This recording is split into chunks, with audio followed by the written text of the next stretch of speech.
Good morning, or whatever it is wherever you are.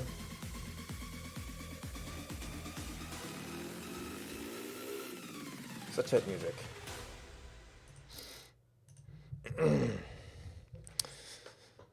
Alright, so I've been doing sort of functional conversion of this this formerly JavaScript code. And it kind of works, but I also kind of don't like all these little anonymous functions and let statements and things. So I might want to go back to trying directly apply differences.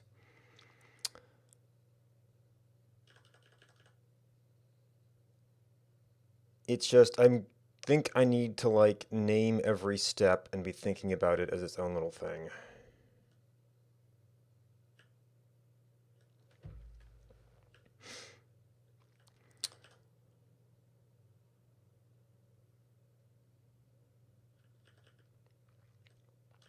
So that will hopefully let us put this thing back here, or down here directly. So what we're trying to do is what we ultimately want for biome generation.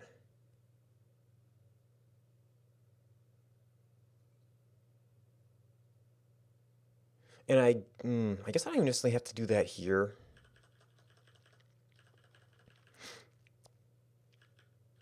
I could do this sort of stuff in JavaScript because that's really where I need it broken down by biomes. Here, I just want to have the versions sort of applied.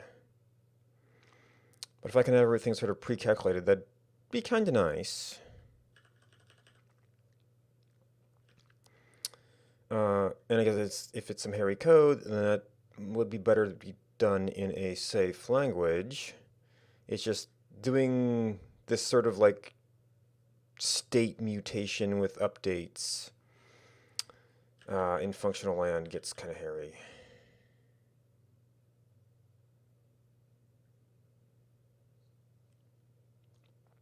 So I ultimately want it broken down by biomes.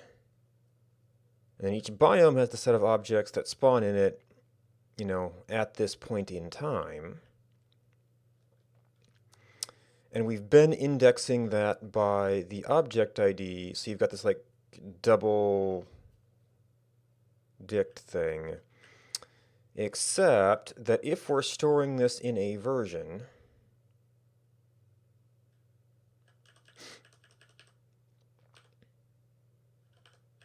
okay, into biome. Okay, biome, yeah, ultimately it is going to be an ordered list. Which means that adding and removing from there is going to be a process of checking for list existence. And I suppose if I'm going to scan and I'm going to insert, setting it up to like an ordered insert might make sense.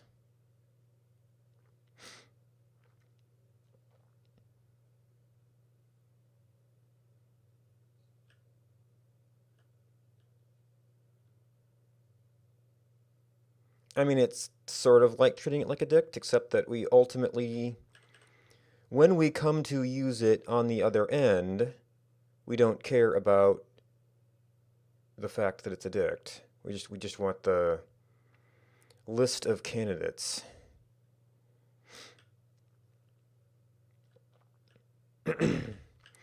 So if we think about this in terms of, okay, this is applying it to a version, which is maintaining some stuff, it's maintaining the object set, it's also maintaining this like biome set.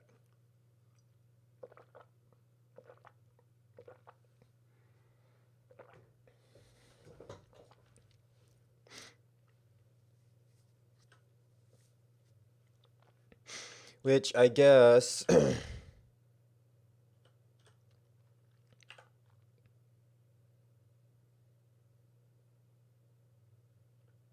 I want to type this?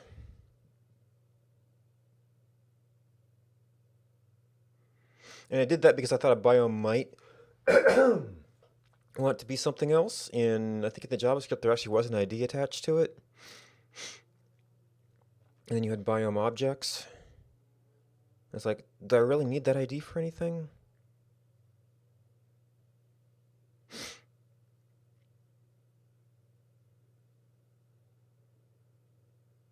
Well, I guess it depends on how I'm used and how I'm selecting the biomes, doesn't it? Because it might need to be a list.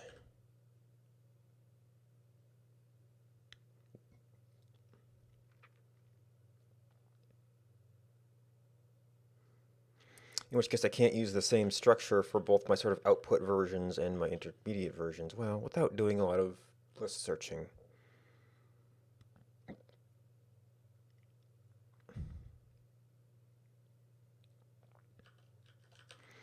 In which case, this would save us some retyping if we had to change those.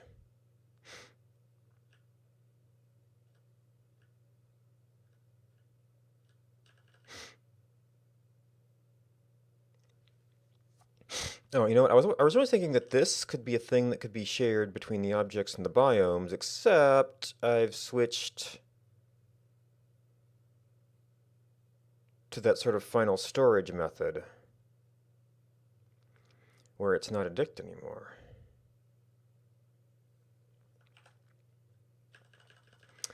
Anyway. Well, okay, so this is an actual biome set. uh...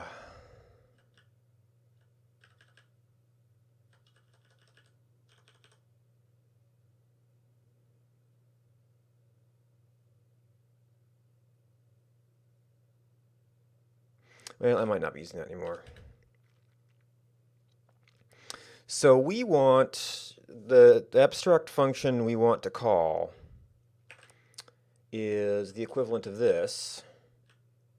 Apply spawn change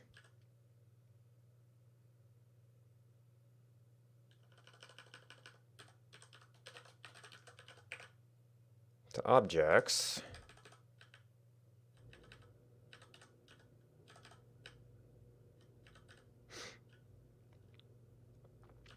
We want to apply spawn change to biomes.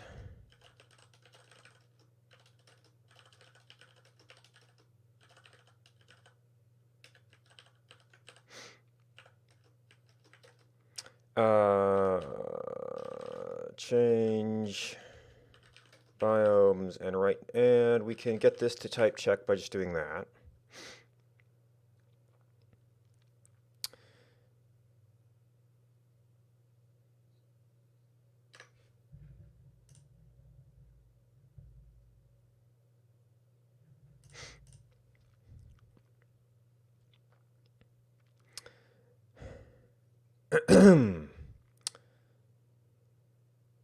So a biome set is actually a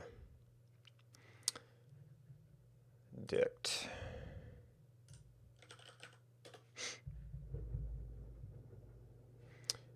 And the package site does not like my color scheme.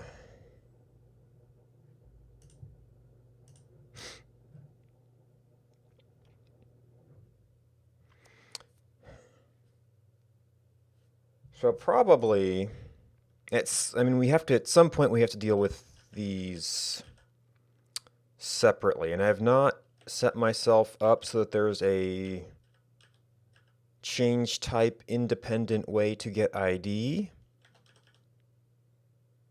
Maybe I should make this, well, I have to have one layer that let you strip off the ID and then another layer that was like the change type.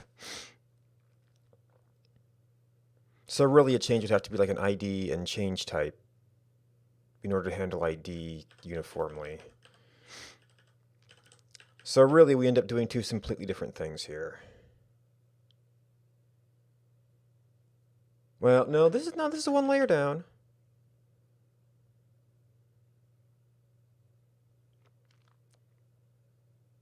Well, or is it? No, Because remove, we don't have a list of biomes to look at. Well, we can go into each biome. Oh, right. The difficulty here was, what if the biome we need doesn't exist?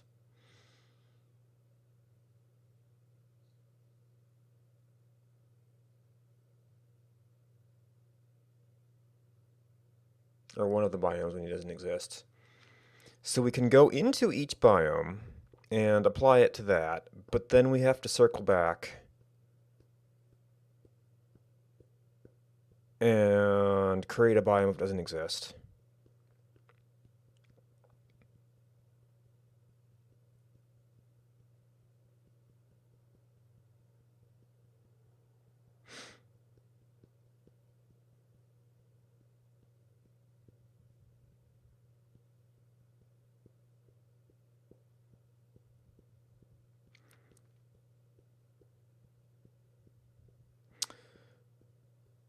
Or if we look at the change,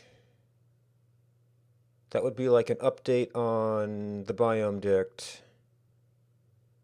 which would be a maybe if it didn't exist. But then that in turn has to do the update on the biome list.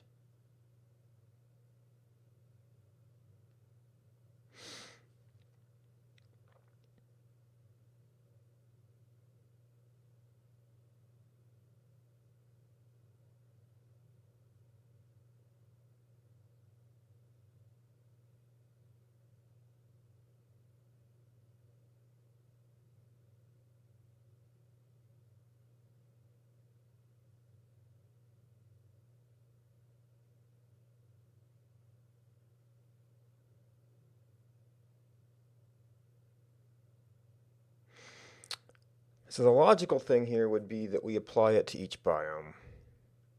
And I guess we just have to then do the biome doesn't exist check.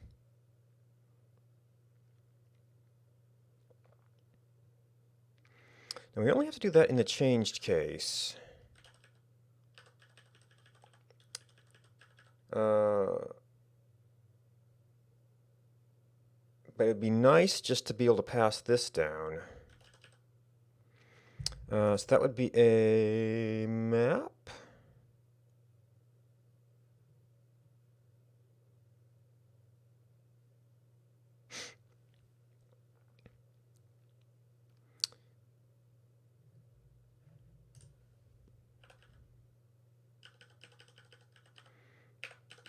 If we just concern ourselves with that step for now,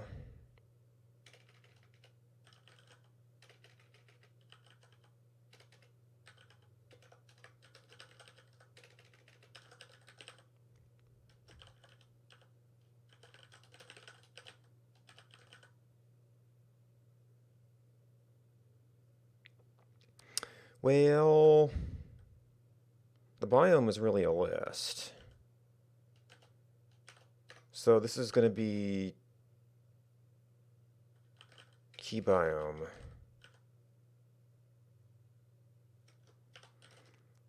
And we don't actually care about the key.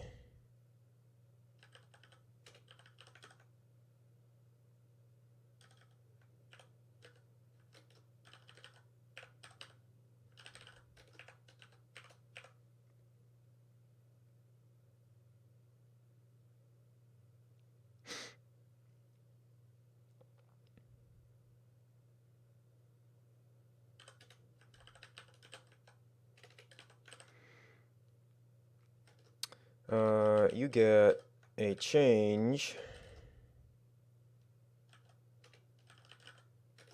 to a biome, returning a biome.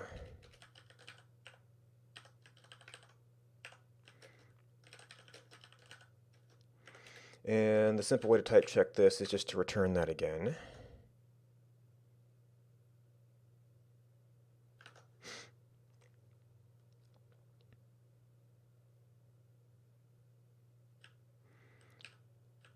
Okay, so now we might have something a little bit more like this.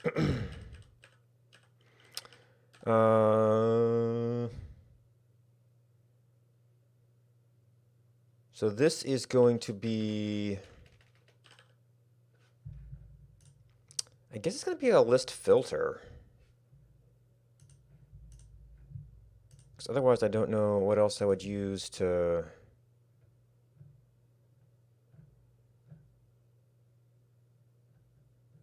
take something out.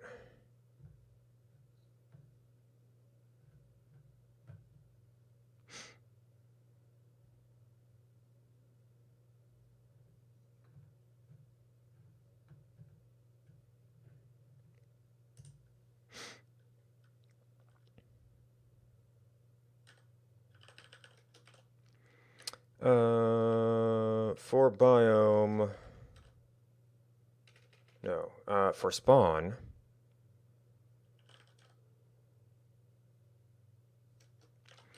where spawn.id is not equal to the removed ID.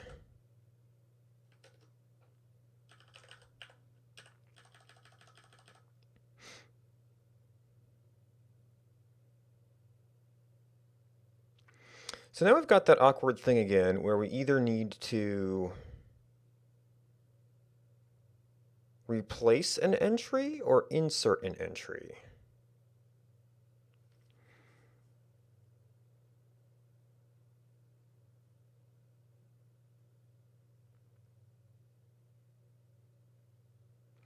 So it's actually kind of dict-like.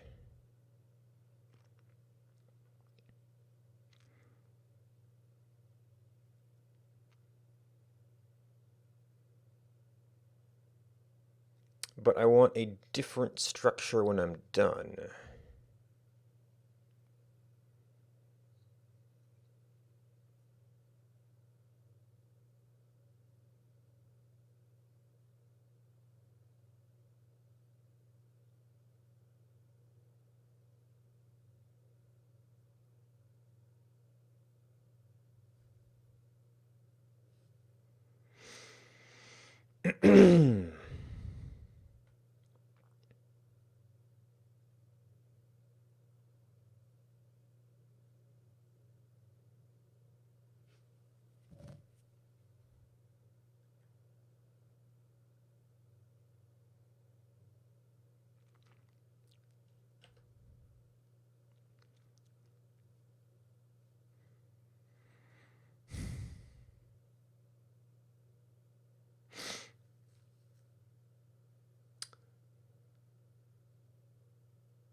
So this is almost seeming like this would be like a recursive function, really.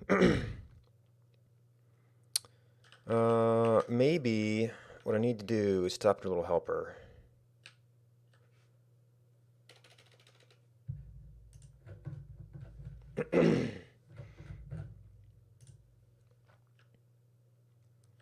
So there's all this stuff.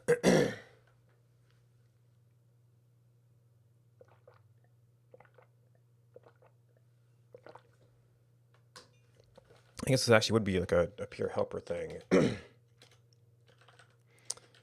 So if we had like ordered list,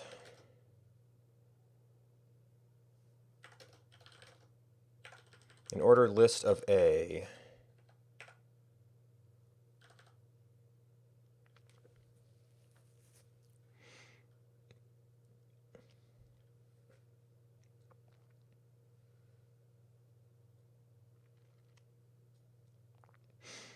now if I wanted to put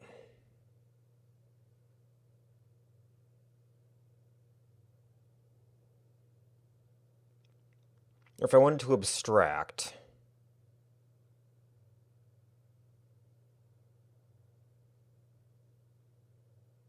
over the ID operation,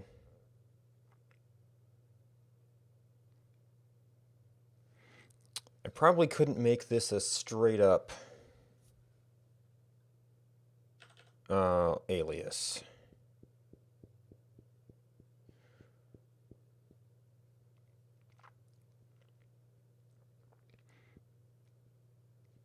I would have to do a like type wrapper around it.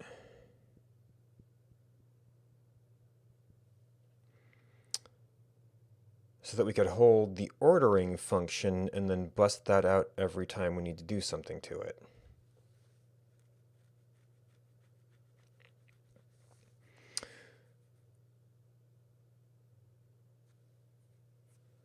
Or I could pass the ordering operation to the functions that need it, which is a little bit extra, but lets us have an ordinary list when we're done.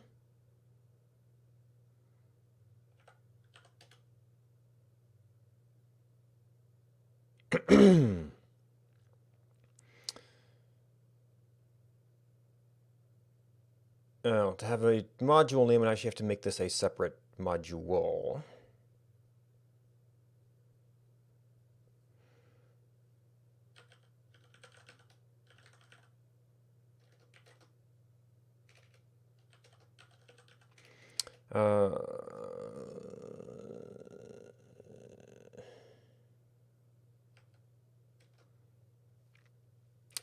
No, you would be the ID type.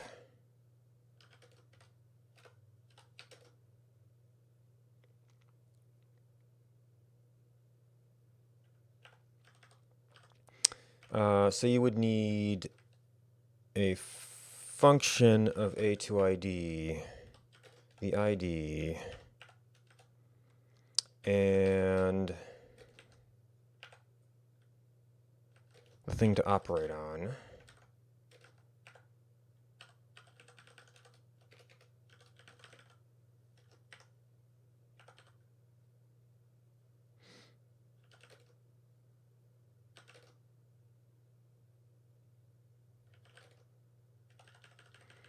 And that would be essentially this.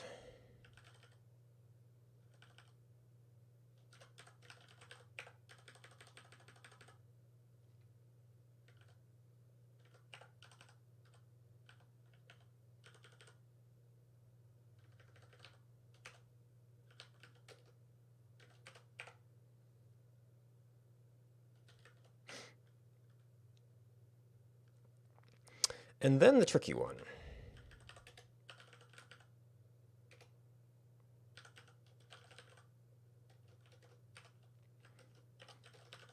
In our ID,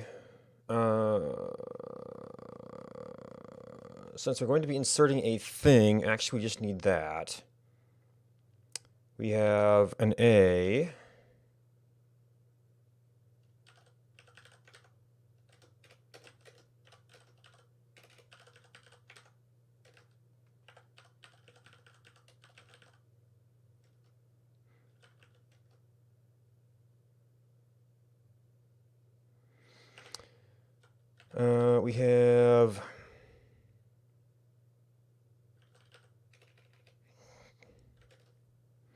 We have a list.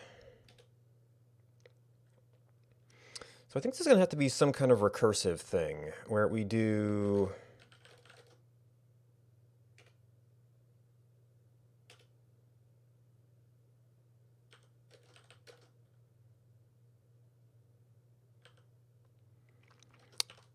if we have a head and a tail,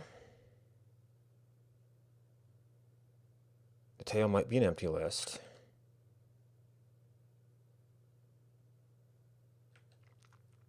Then we are interested in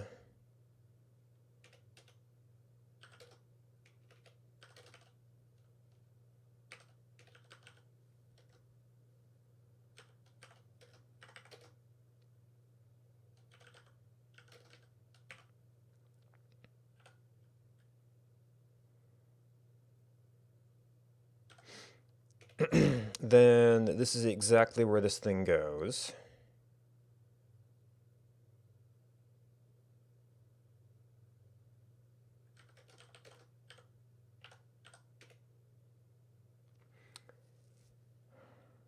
Uh,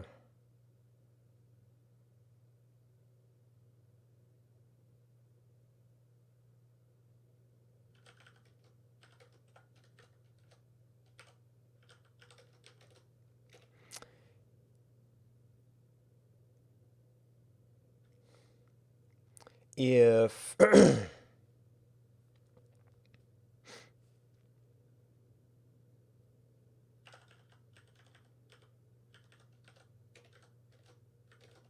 X is less than the head.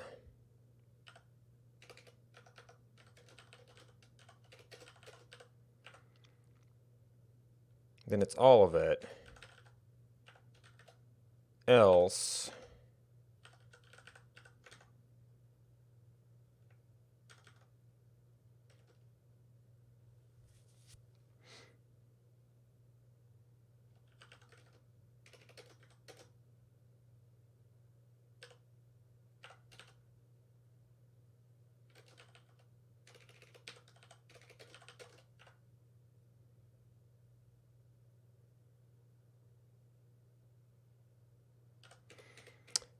if it's the empty list, and that means we haven't found it anywhere. So it's just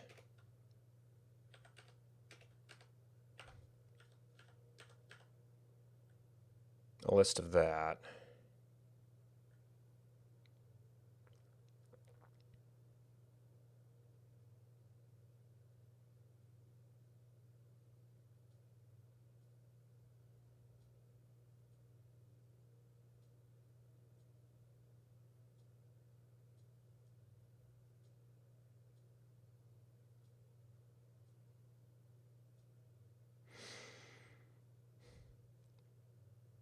Now these lists shouldn't be big enough for me to really need to worry about Taylor recursion. I think there might have to be a slightly different form, because this has to call the function and then prepend this to it.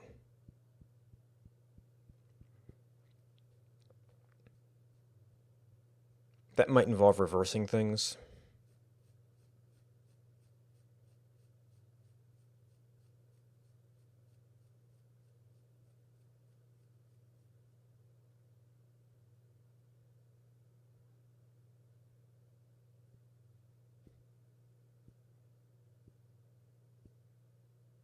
Or maybe you have to have two lists that you pass through and then stick together at the end.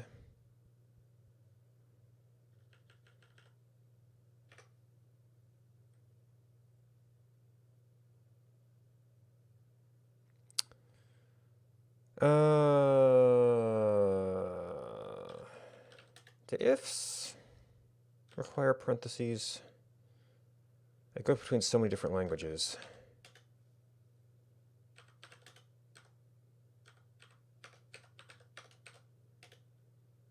No.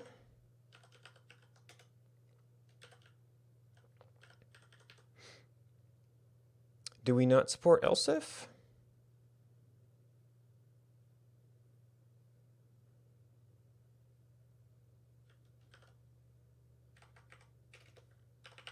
Oh, right, we need thens.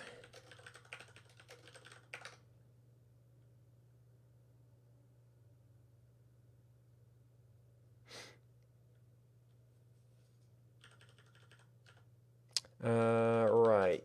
You're indentation sensitive, and that's off a little bit.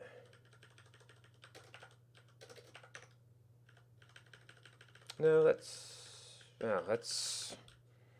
is defeating my eyes right now.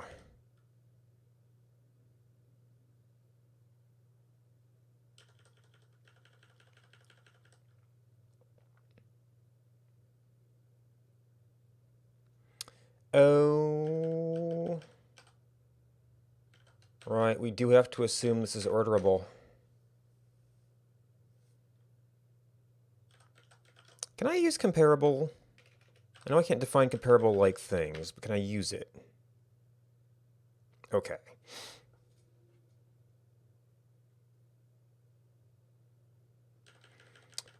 So then this becomes,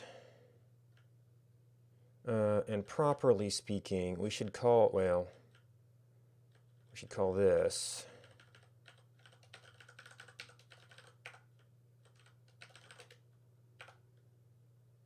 well, that's aliased itself.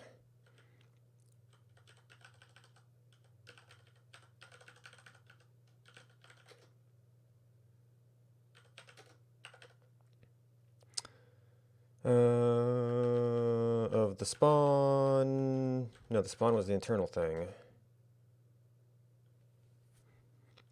the ID we got from there and the biome.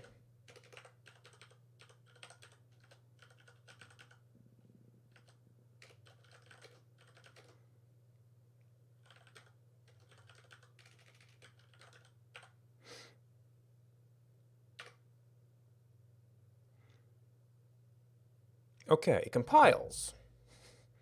Now this won't be able to, pardon?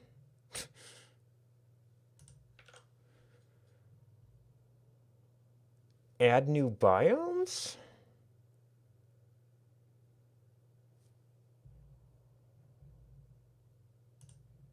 And yet it added something.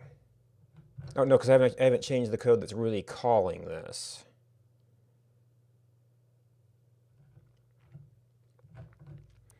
But yeah, until we can actually add a biome, we're not going to be able to do anything, because it's going to be an empty dictionary.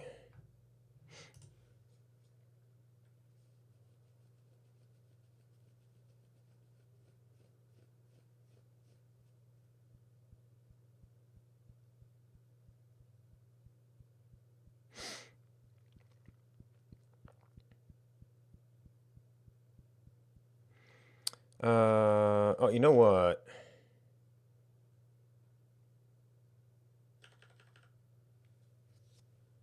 This won't work. Well, okay, no, or we have to pre-check the ID.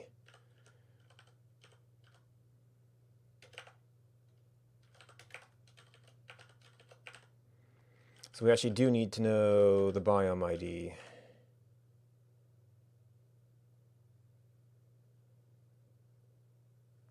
That also means we need to look into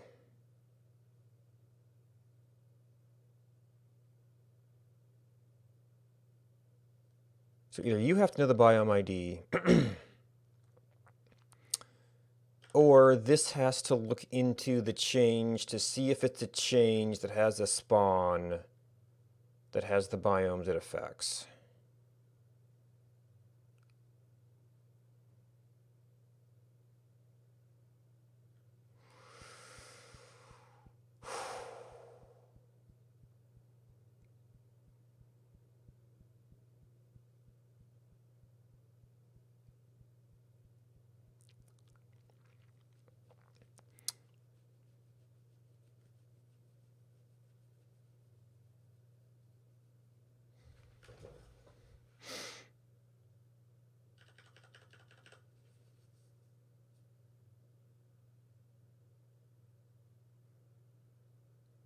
So I pass an extra argument down, which has to go all the way down to when we've extracted this for a member check.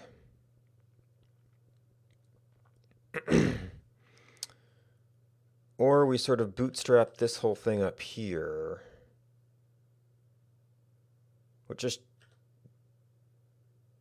we'll be doing the same check, it just won't be in a function. It just kind of seems weird to pass that down and then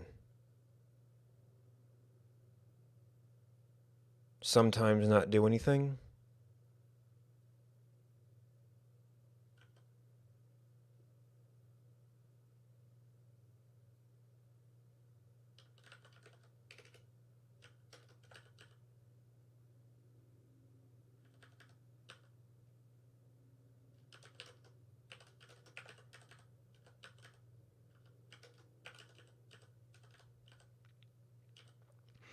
All right, so we've got a spawn.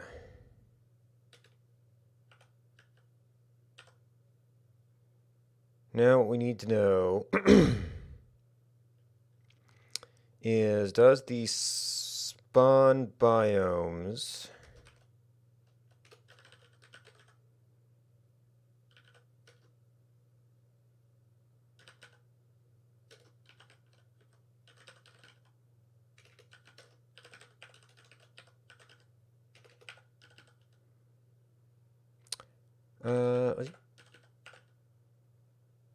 maybe you don't have anything? There's no else? An else branch. Must, oh, right, it must handle both possibilities. So the else is, we're applying to biome, so it's just unchanged.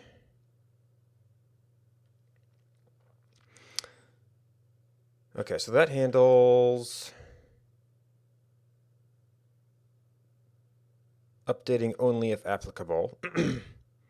You need something similar.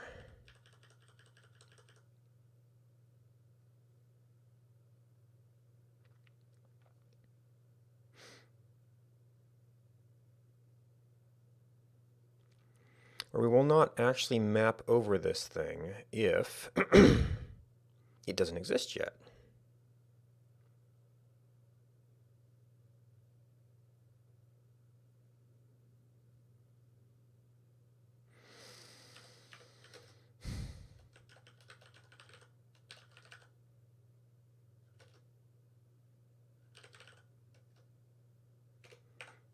And that is getting a biome list.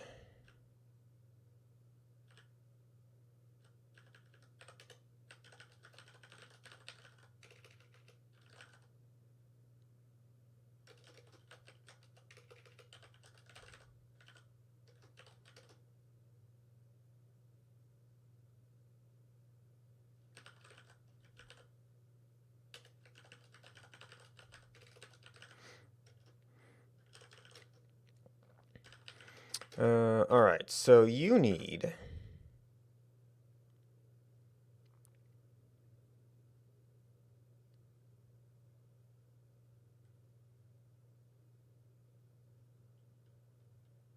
what do you need? Could I perchance, because I can get the keys as a list.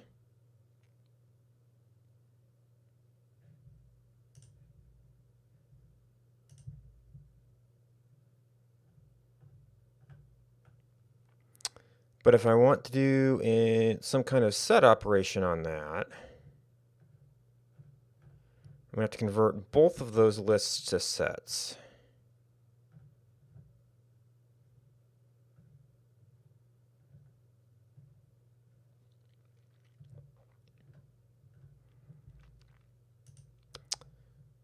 Unless there is an operation I can do on dict that says only update if empty.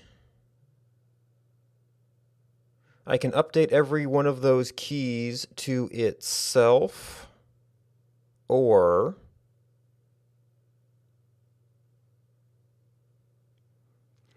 to a list with only this item.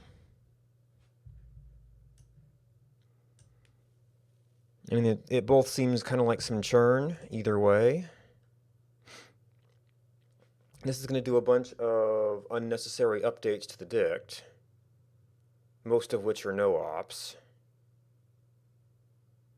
And maybe the implementation checks for no change? I don't know. Or I have to convert things to sets.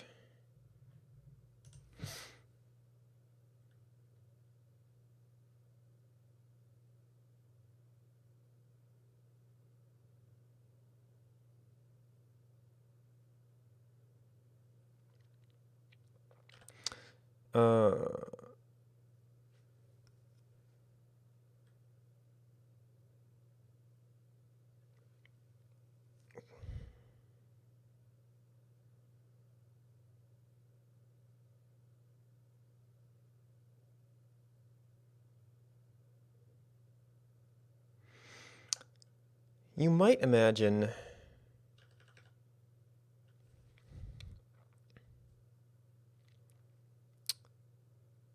going back here and like partitioning the set of biomes into, well, found and not found before, between in the keys and not in the keys. So I guess could avoid some double work.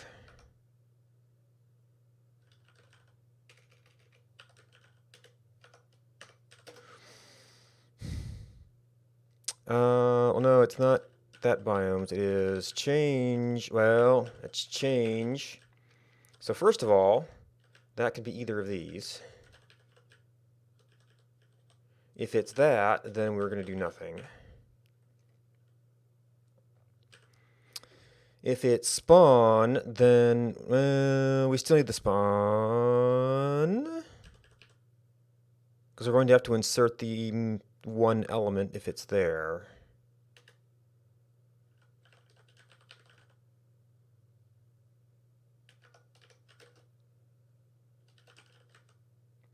And you are going to be, I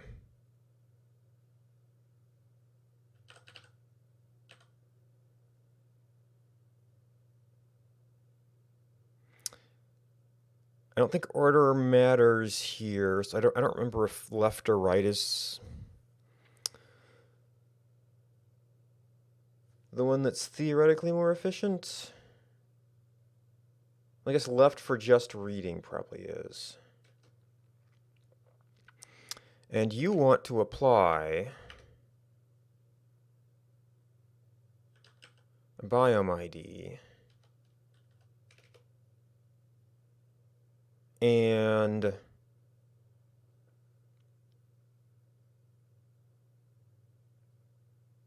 our value, which is the biomes, which is where naming gets hard.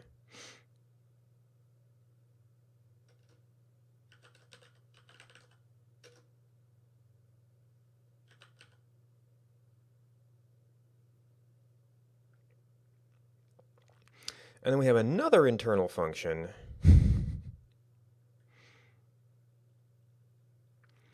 Because this is going maybe to maybe.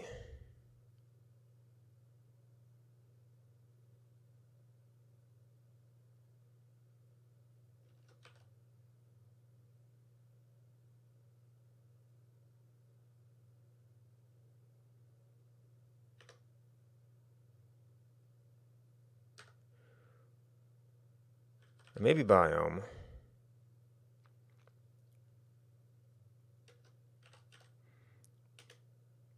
I might just want to case this because I'm not sure this is covered by the maybe operations well.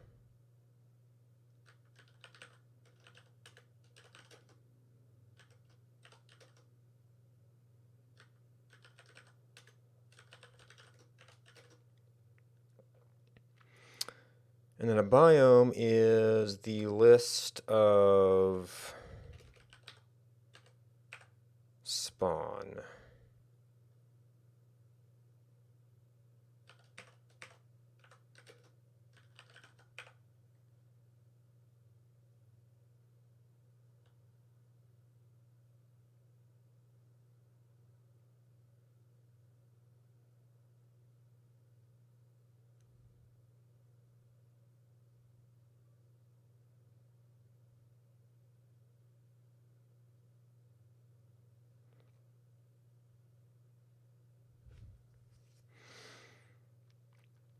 I guess you could actually imagine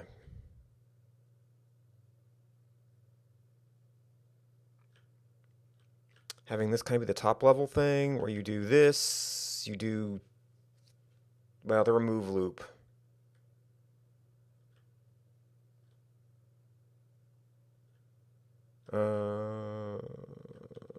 Yeah, we'd have to go down into the entry for, well, just be from all of them.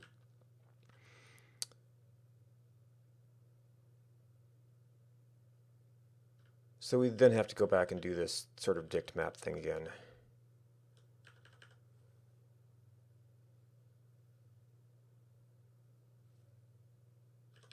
And then this, we would have a biome. So it would become ordered update.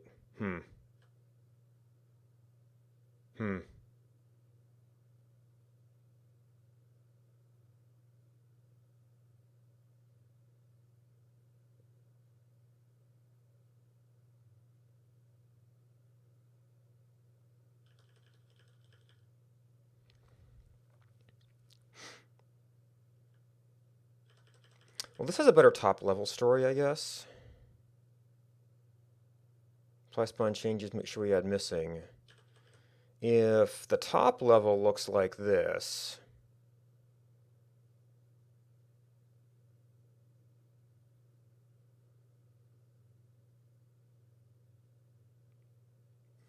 then maybe I want to see about wrapping up some of these things.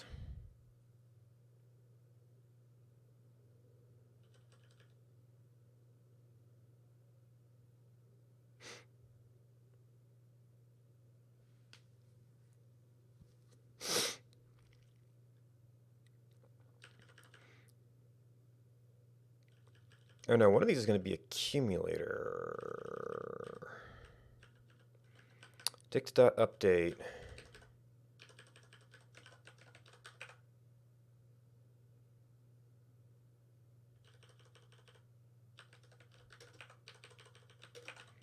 And then this thing, yeah, this is where functions might be helpful. So we've got you.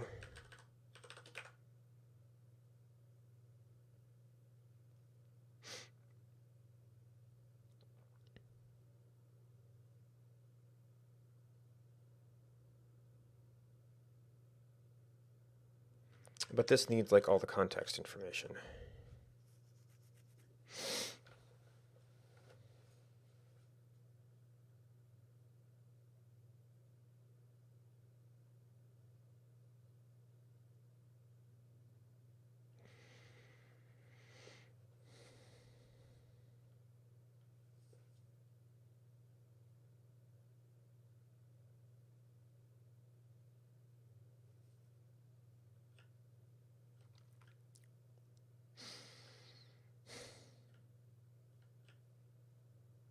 All right, well, is that at least compilable? Is not currently compilable.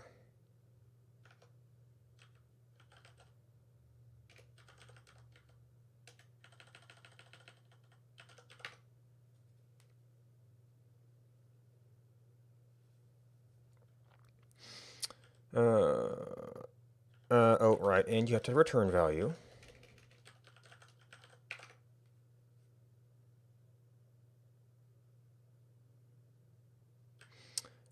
Right.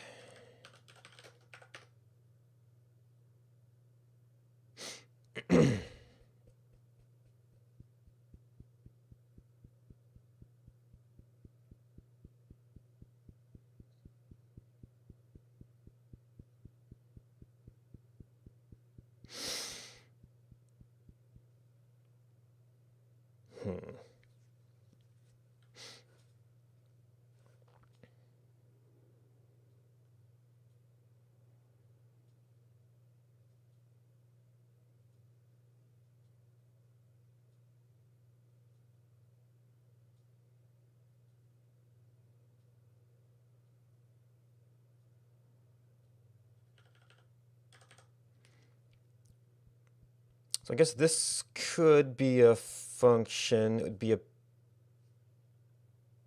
biome ID and a biome. The function would have to curry this.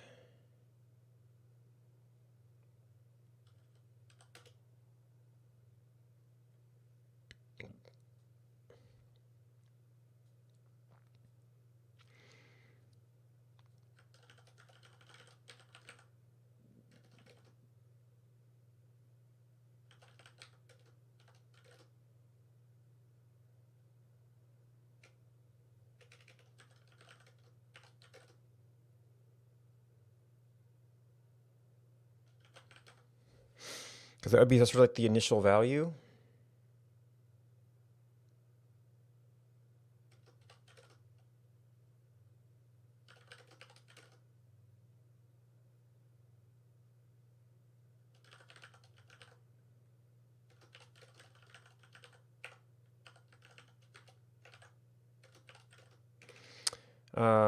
So you are initial value, biome ID, biomes.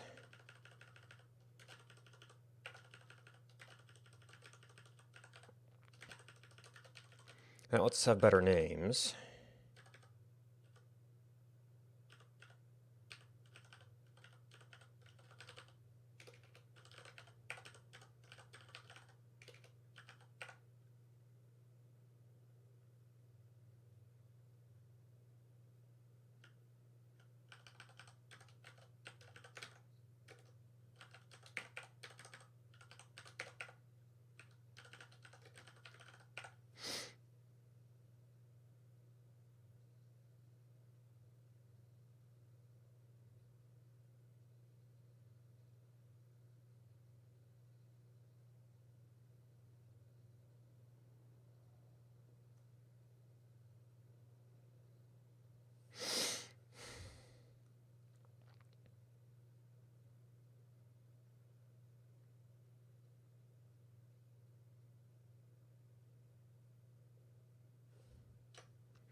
Oh, wrong first character. All right, so now I am just torn design-wise between having this type of thing be my top level loop, where we switch off the change and then go down and do appropriate things. Because if we just renamed this and had this, because I mean we've got the spawn, if we had that do this, because we have that,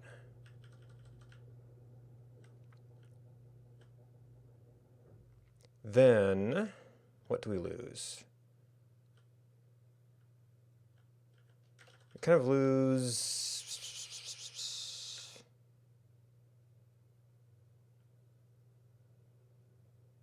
this, and it takes over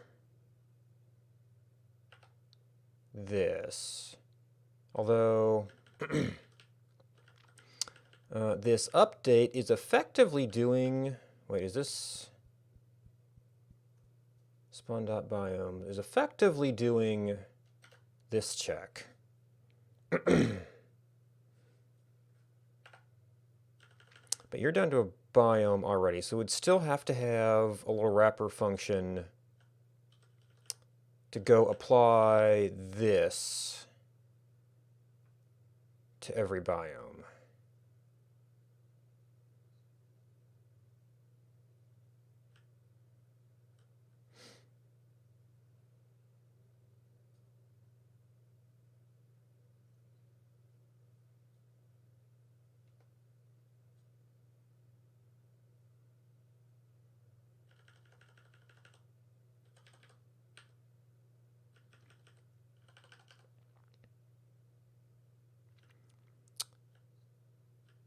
So what do you become? You become effectively this.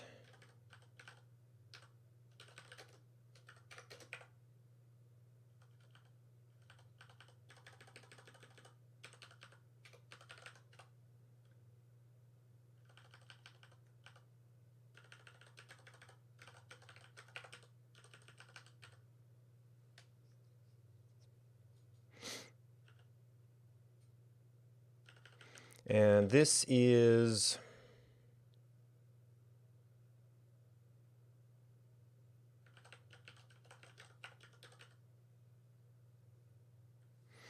maybe?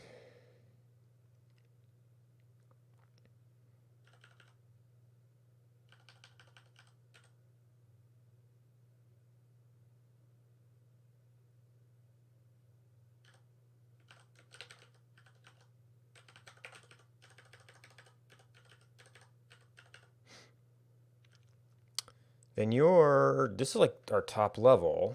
So you actually become like apply spawn change to biomes. It has the same signature. And then so this kind of goes away. That at least goes away.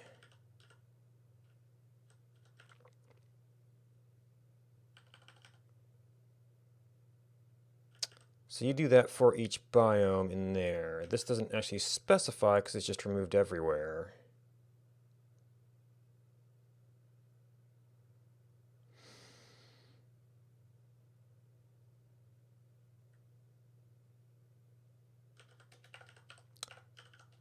Would this look too bad?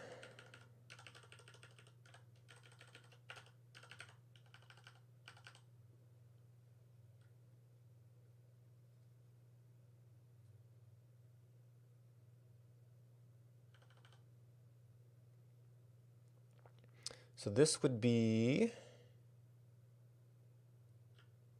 did I actually, maybe I just deleted that already. Ordered remove, which takes .id, the ID,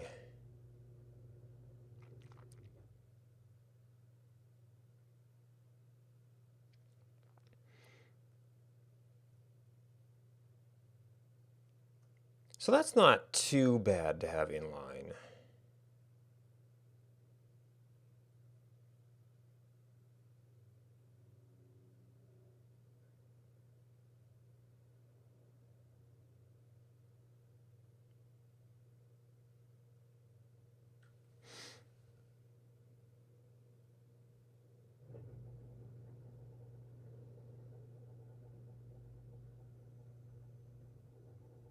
There really isn't a whole heck of a lot to it if you extract. I guess it would have to be here. We don't actually care about the biome ID in this case.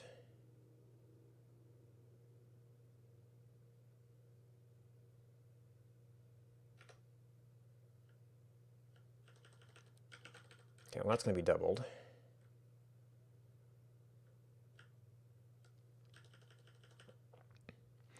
Okay, that compiles. All right.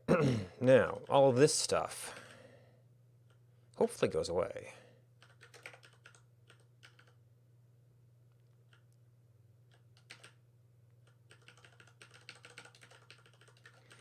And this just becomes, let's see, you're a spawn change, so it should be the same kind of thing.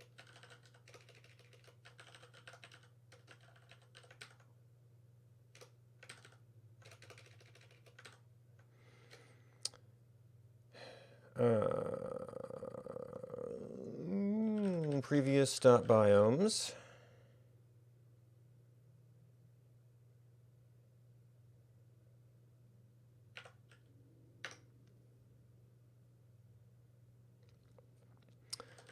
Fold.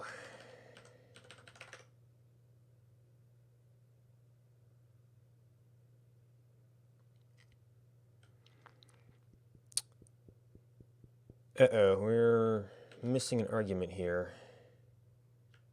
Oh, change.spawn changes.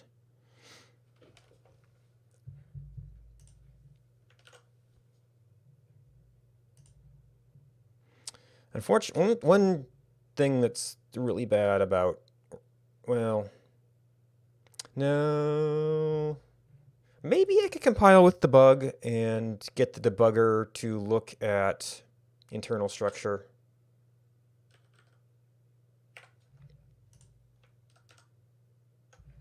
Because I think that is a thing that's available without using Reactor now.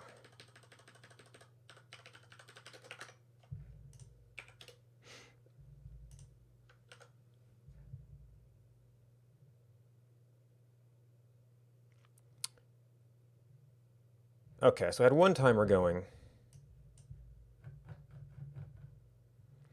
Probably we don't even really care about monument list, server list. Is this the state before or after?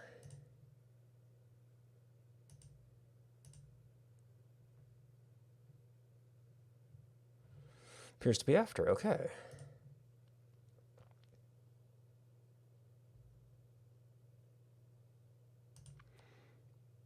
Okay, one biome with 3 objects, that makes sense. We don't really have names for them, so...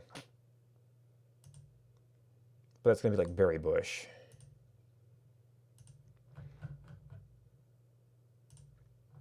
And got 7 biomes, 110 spawnable objects.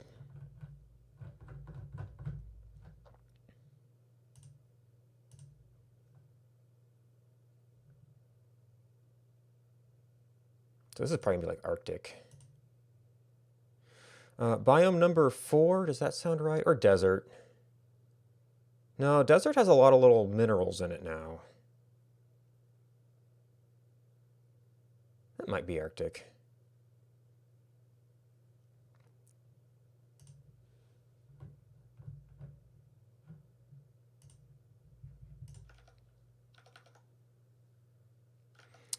That might be serviceable.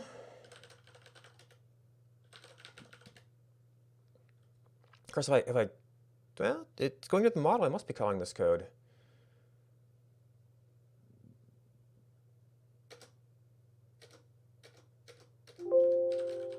All right, I don't want the bin file.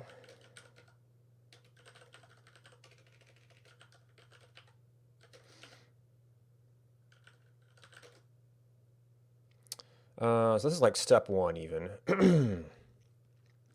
Oh, so hopefully it doesn't end up being bad for how we process things. What do we call this?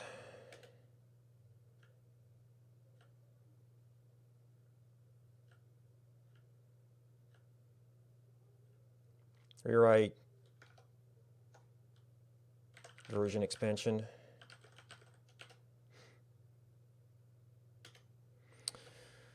All right, so now we get into, we have to start expanding all the, re-expanding all the features. So that got us our basic stuff. So biome state, object states that we're working with. If removed. So grid placements. And then this has some side effects.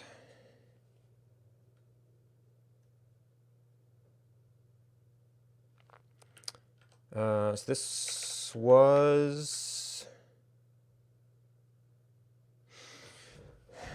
so go and use the snapshot. Yeah, so a version has grid placements. I'm also going to have rand placements in a similar spot there.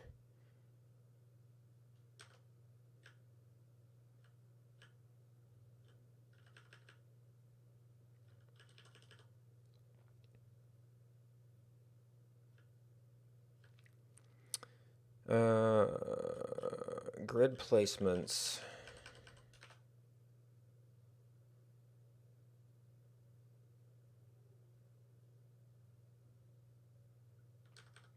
Where do I insert stuff into grid placements?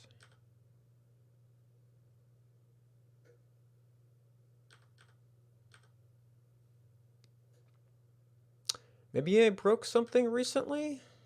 Oh, this code that we took out because I changed how my names work in the data file. All right, so to do grid placements and to some, well, this is properties of the change now.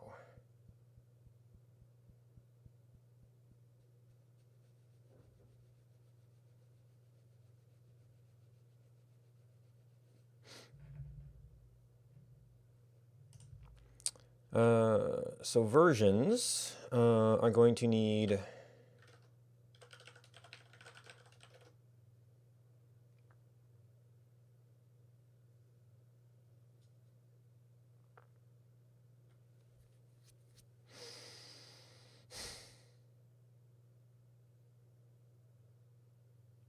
ID spacing, permitted biomes. That's actually not too far off.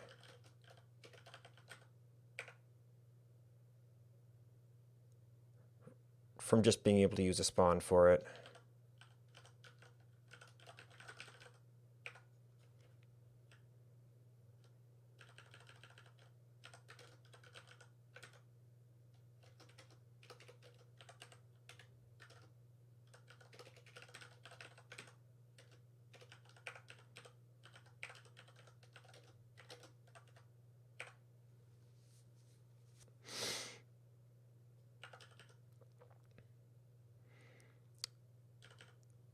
Just for each of those things, we'll have to use the appropriately named property.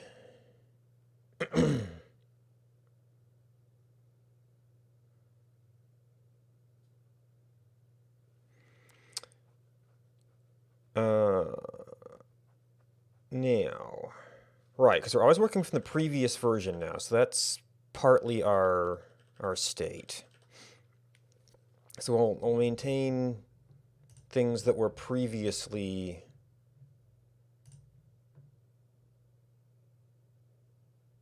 I don't know if I had a way to properly, like, if something lost one of these properties, to take it out.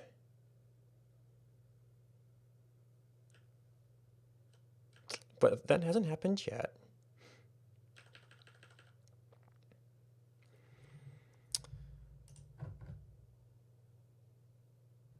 All right, so we're making a list.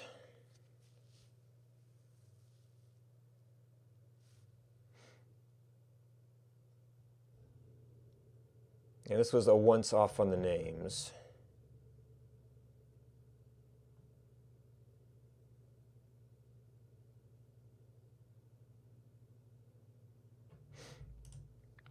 Of those things.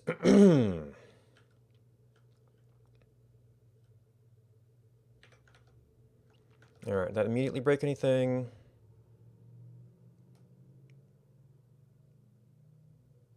All right, we did a couple explicit builds.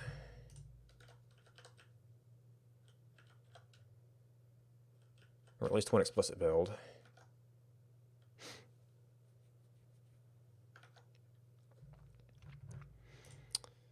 Okay.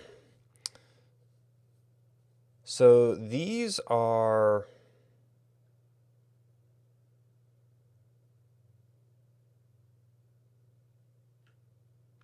Did I do these as maybes?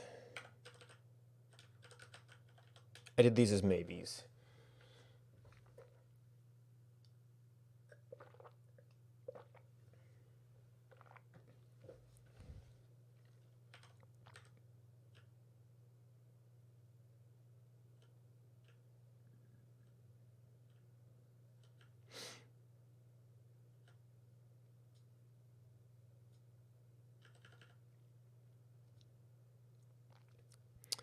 And the awkward thing here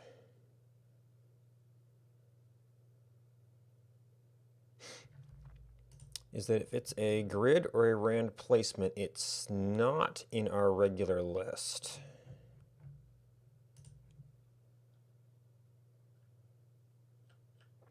So we might actually need to further abstract our removal function and say that definitely has to be removed from the rest of the stuff.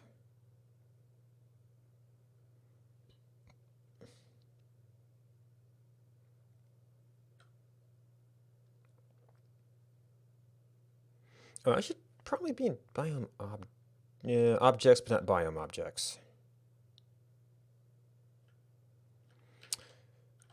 All right, so this was a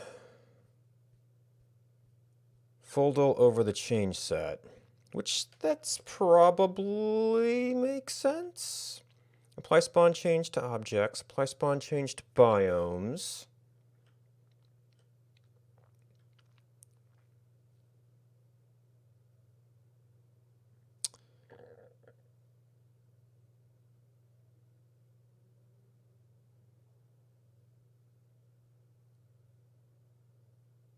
Oh, so remove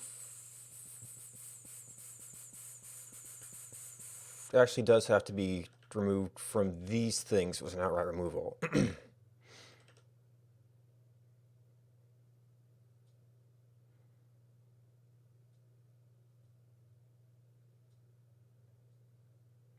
So objects are always indexed, so they're the easy ones.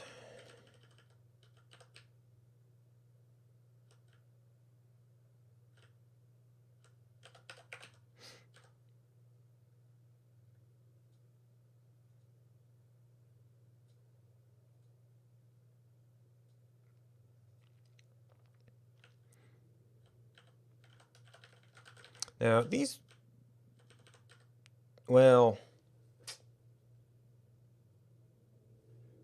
I guess if I filter the list by things that have that property, we might be able to reuse the same thing. And then there's just the question of what if something had one of those properties and, well, if it lost it, right, so the biome updates are going to need to filter for not those things.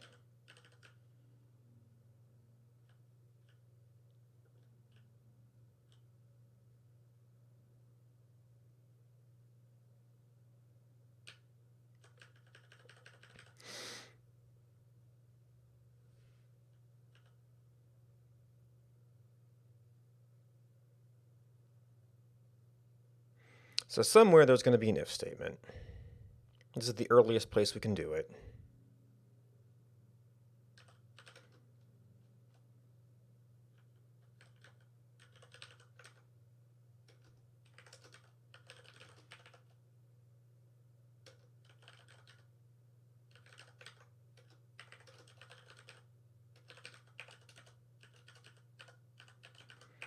Else,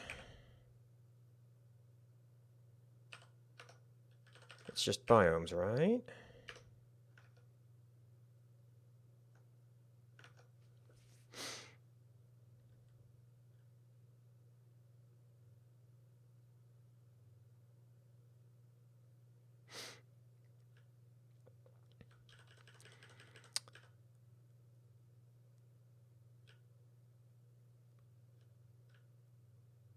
Okay.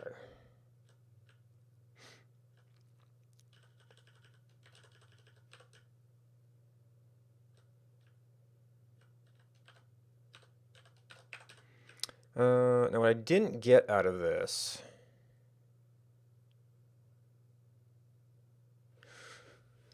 was a function that let me take a list of objects and just say add or remove as appropriate. Which might have been a reason to invert that.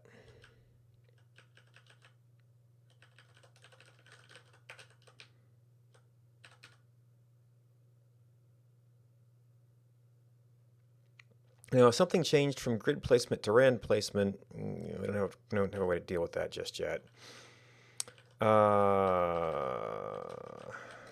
So these are just lists right now. Are they ordered lists?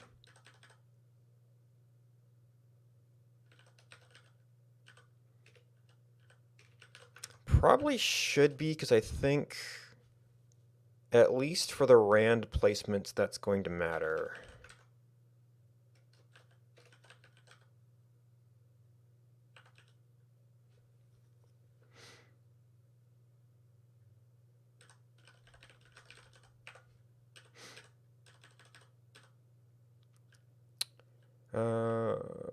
So somewhere we should have...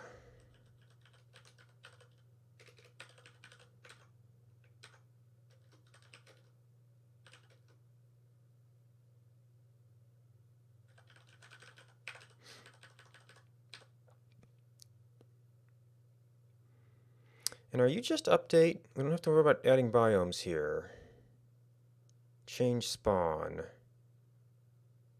That's a dict update.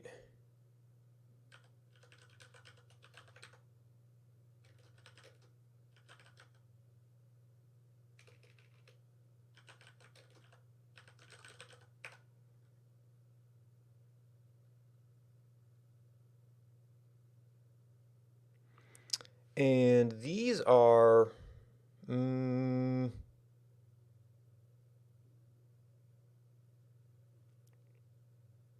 yeah, so grid placements and are placed and then the biome is checked. Rand placements are placed and then their biome is checked.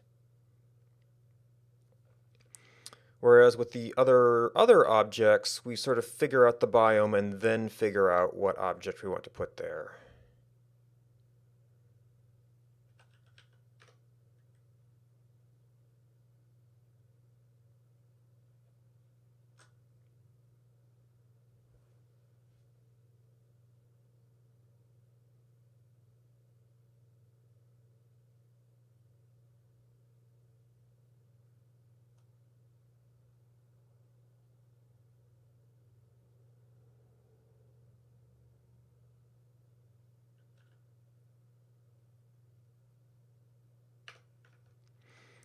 That makefile?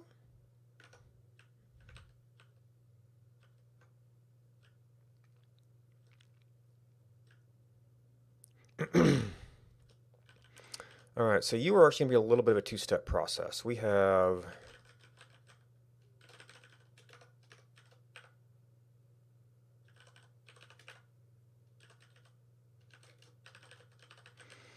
list.filter.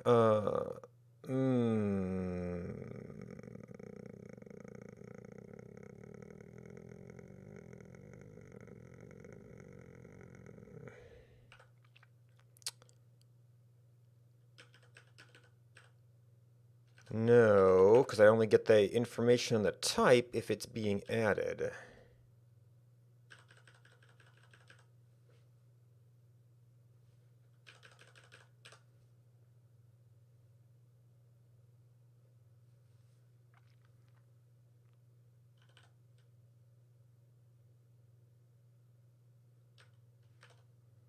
Can I have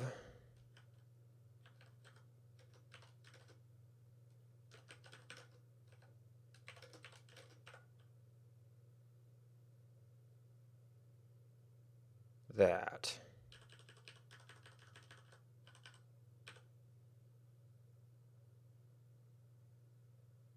And do the filtering here.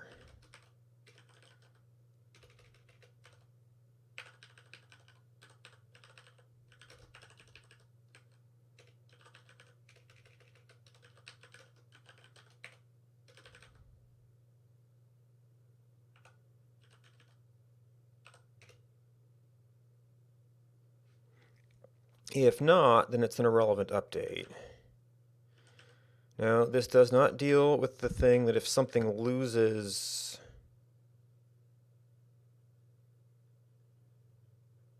a property.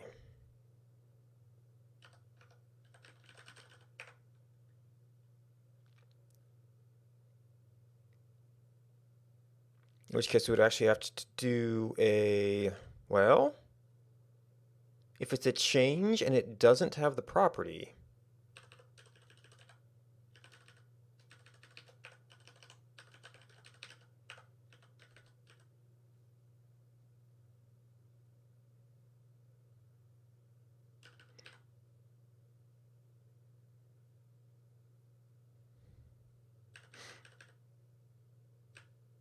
now the question is, well, oh, that's not just a Boolean. I mean, we can pass a Boolean function.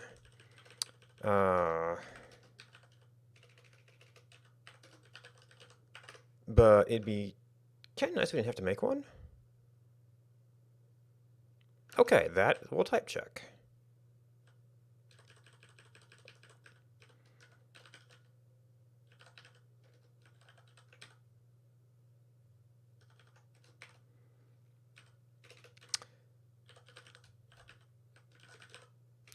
Grid placement.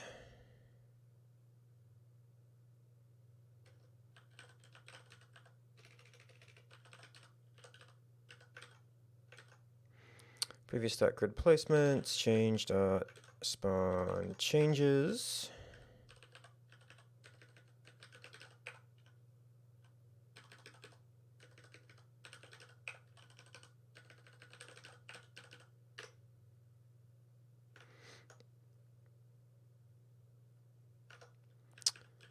Fold.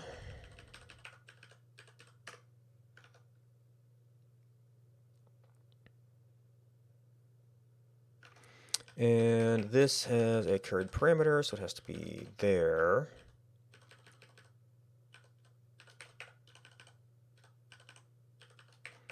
I almost wish there was a way to abstract,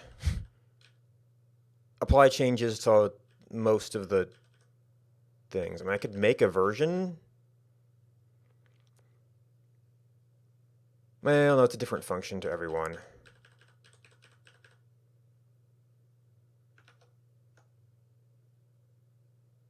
Random placements.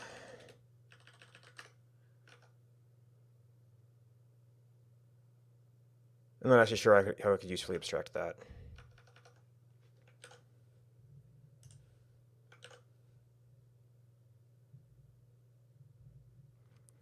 Did I?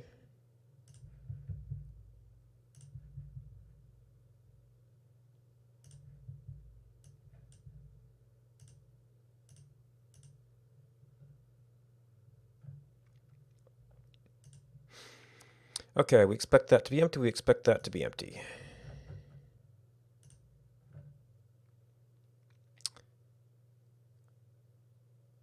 Okay. We do not expect there to be one entry in rand placements.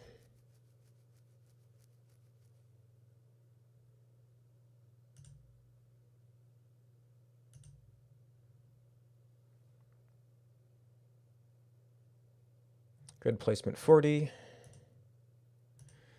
And the number here will tell me that this is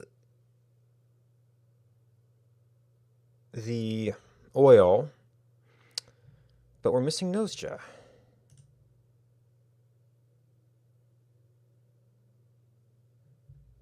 And that's 271. So is this a input data error or a parsing error?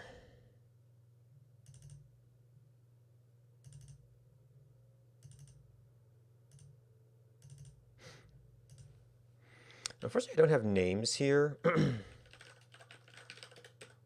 Okay, this is an input data error.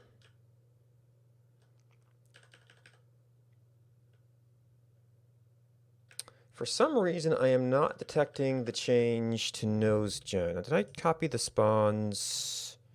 I may have.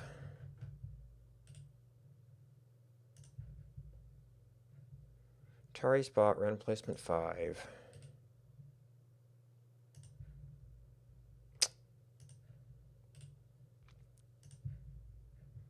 All right, so what does the actual data look like then?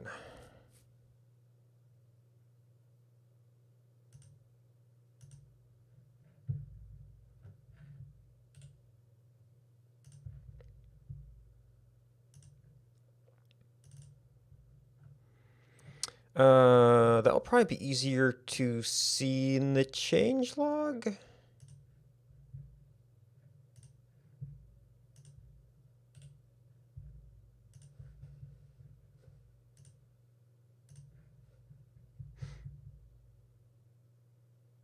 Okay, I've updated this farther than what that is doing.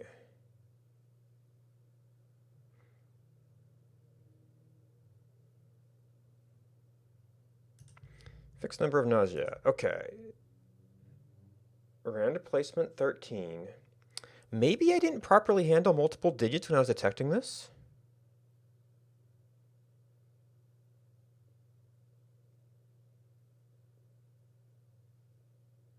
Well, that's clearly in 271.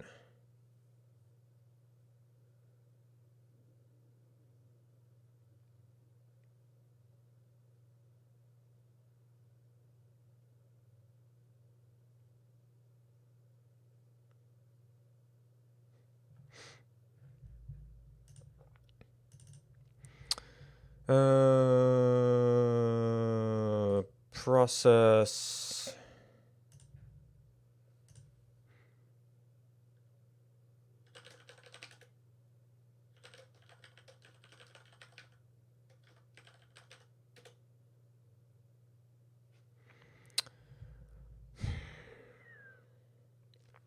I might have set this up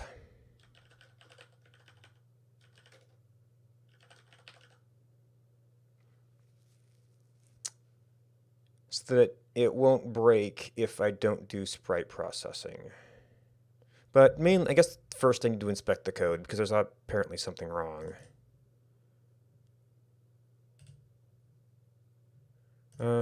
This would be a little bit better from a searching through all the objects thing. Is this a game object thing?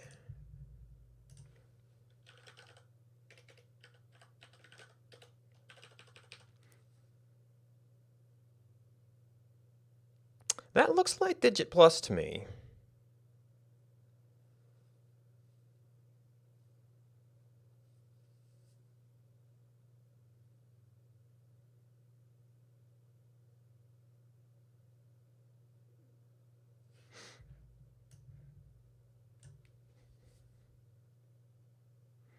Pound, random placement 13.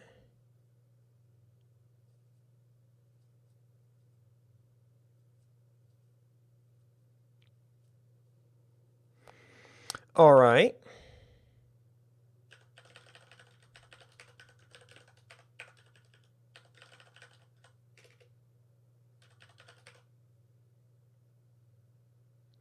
Well, I guess what we really need to know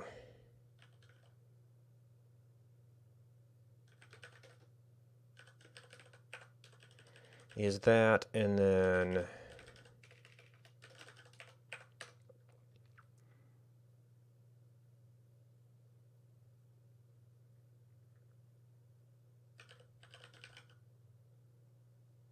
we have to check this on the changes.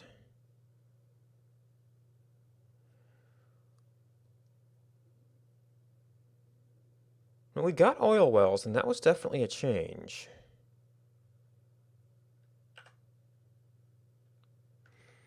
All right, can I run this here?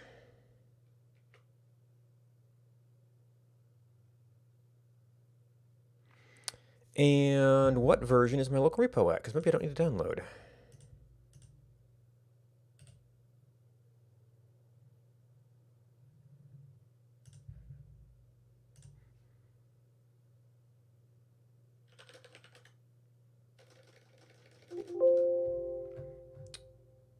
Two, 6, 7. Yeah, I haven't run this one a little bit.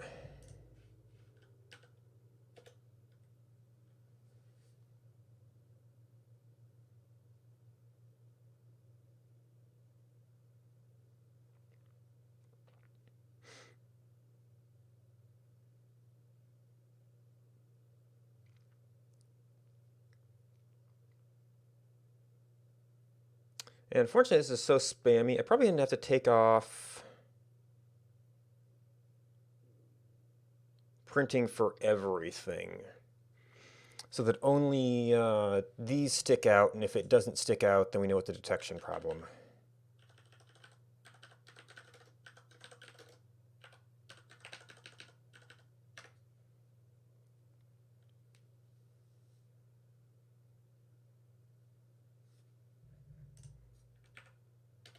Oh, I guess I need to download.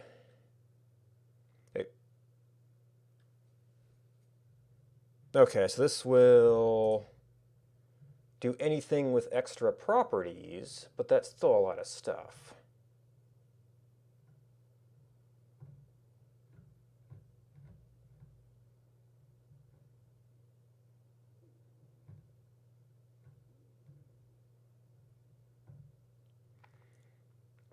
Okay, well there's natural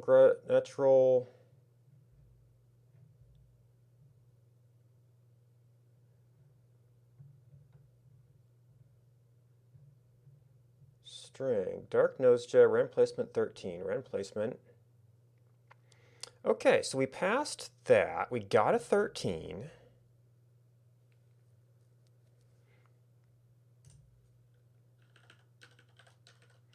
Let's only do the ones that have those.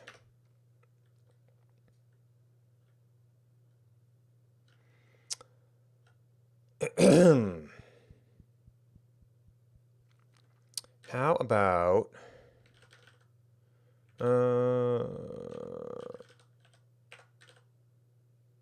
version commit rand placement grid placement.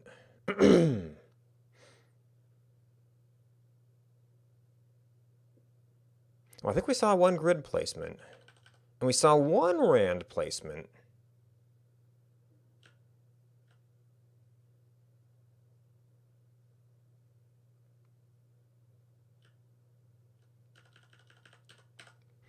Did that not show up as an object change?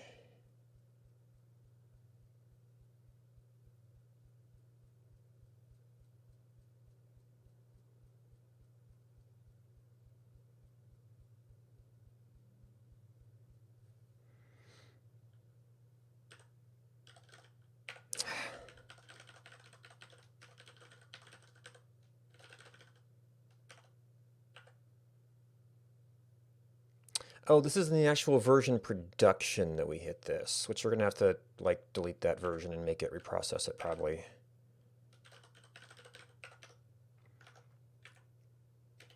Or maybe it redoes the last one, I don't know. The Terry Spot, Dark Nosegay, Natural Spring.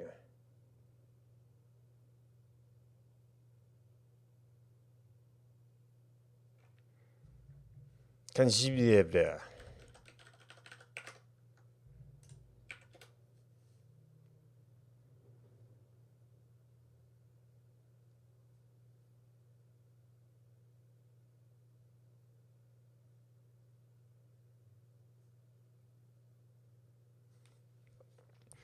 Okay, we ran through something for maybe like the unreleased version, which is not the thing we are particularly interested in. Uh, Game data. Well, I do. Right. We know it. We did not appear in our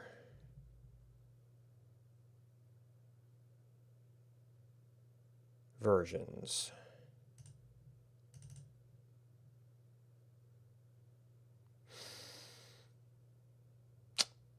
I mean, they both have spawns.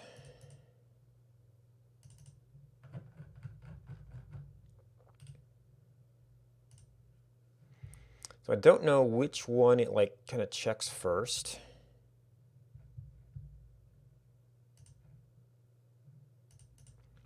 And then there's actually 4 of them because there's pretty JSON.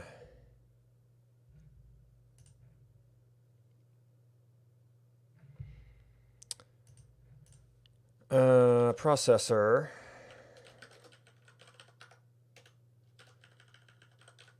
So just don't even do this. That's too many copies for me to keep track of. So I need to, probably it's looking at the unprettied one.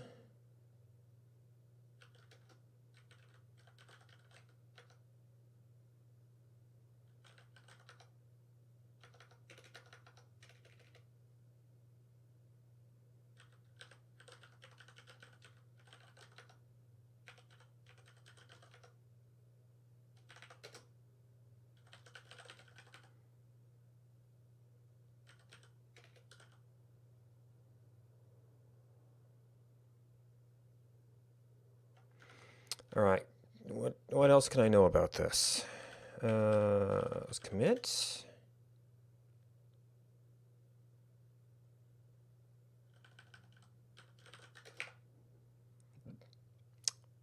This is probably going to be too noisy. I guess the data maybe.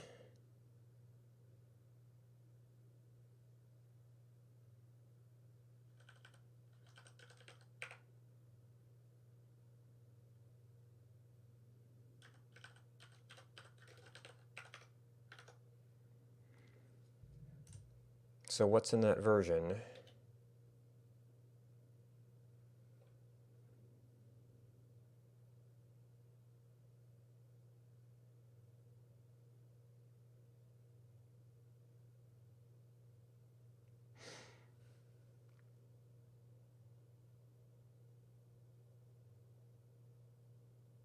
Okay, there's Terry spot ran placement. So that must have been like the edge. And then a bunch of empty arrays. So why? Why? Oh, that object change is 1. Okay, so problem.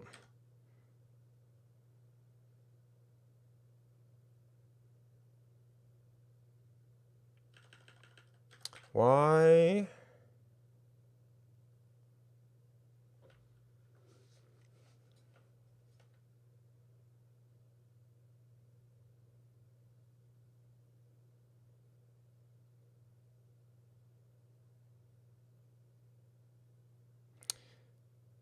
Now this is, that changes. Because I'm only interested in spawn changes. Yeah, this is object changes before we filter it. There's only one thing there. Is this one of those things where it got like renamed or whatever? Unfortunately, this is going to be spammy as all heck.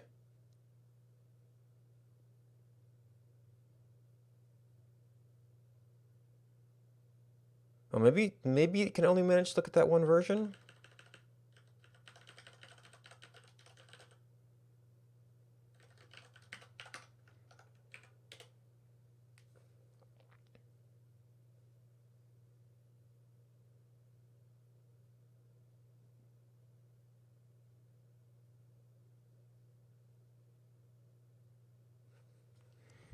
Okay, so we know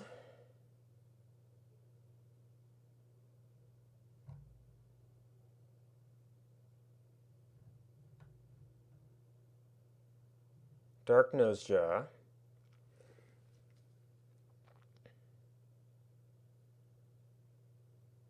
it was 2466, I mean one of these.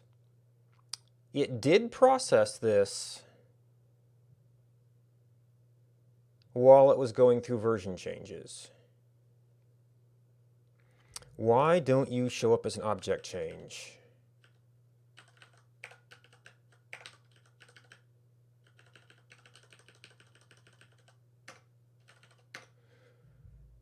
Okay, you go to add object change, right?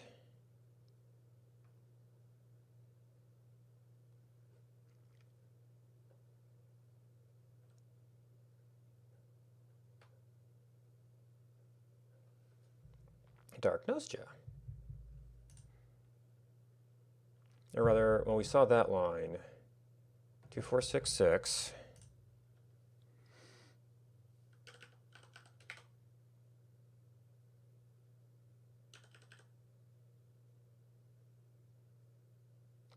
Okay, so there's a did object change determination.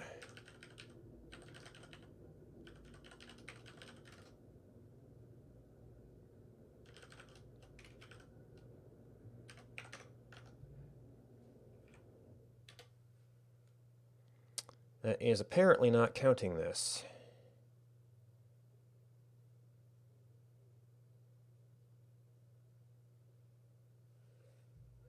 Okay, and that is unfortunately going to be probably a little bit too spammy.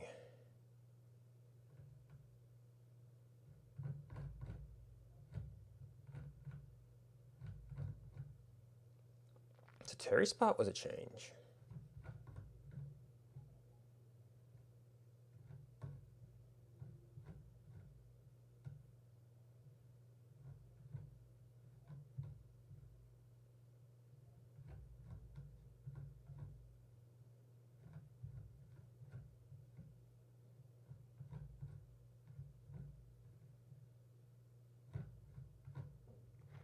Wet Newcomen pump. Fire Newcomen pump. Charcoal.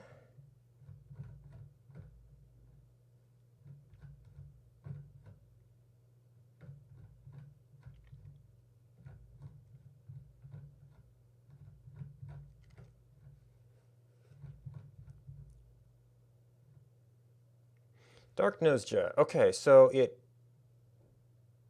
path change.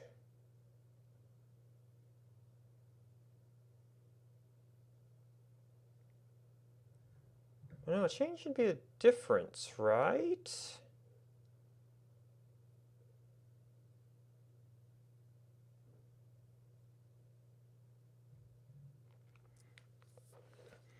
Oh.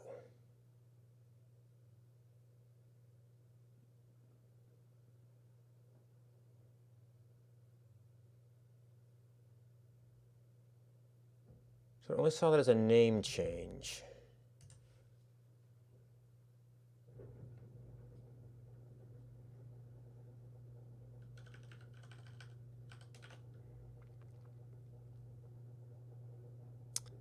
So what I was doing is I was going through object changes. And we're doing spawn data, which is actually using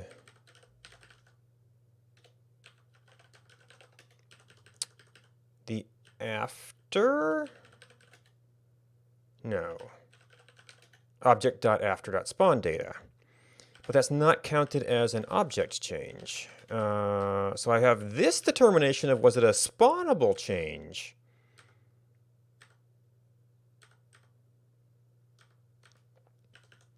This dot object change. So there's ignored attributes.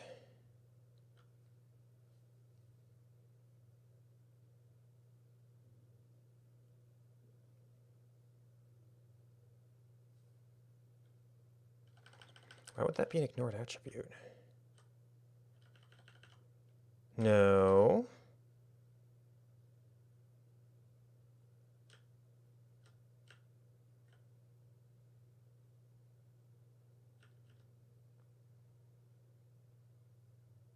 If type of before equals undefined, continue.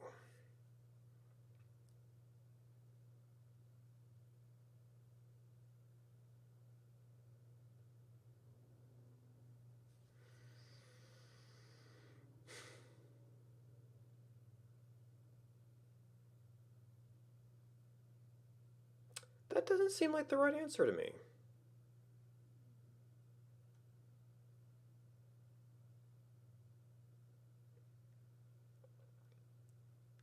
This is a significant gameplay change.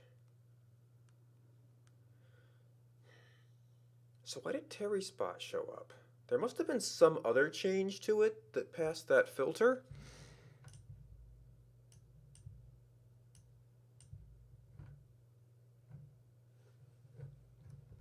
Where's the Terry Spot? It changed biomes.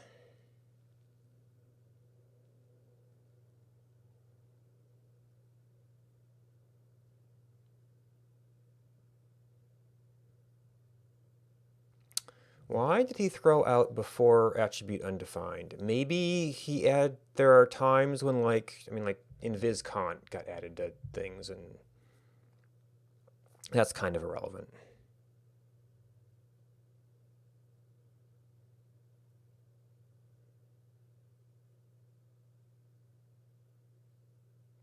But adding a new attribute to something... Oh, because these are originally game attributes, the editor tends to probably spit out everything. So if it's a new attribute, it's going to be a bunch of things getting it from the editor.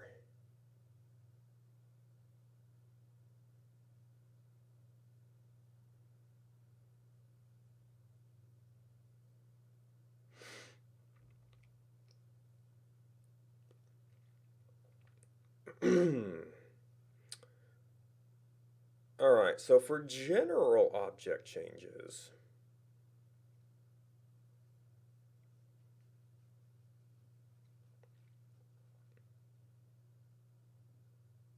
that's one thing, but I have like a... I mean, I could almost back up here to apply my change whitelist.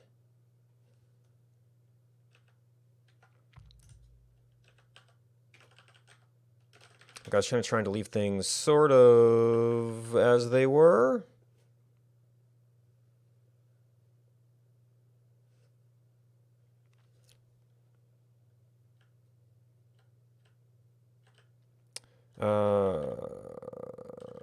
Yeah, so this is just a straight up copy. I added the filter here. So this is more like... I should probably move this to an attribute whitelist and remove that check. Now this does remove the possibility of outputting the regular old changes.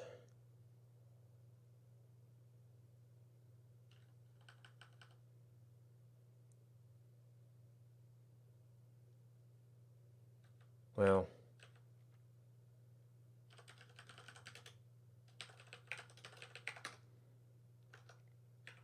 and this is going to be a reprocess everything.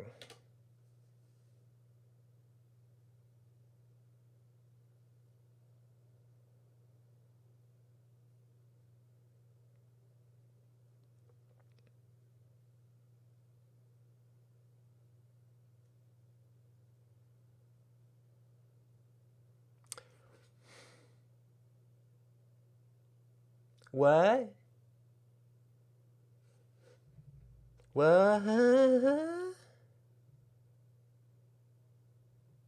Oh, no, it got up here. Okay, so these are different change sets.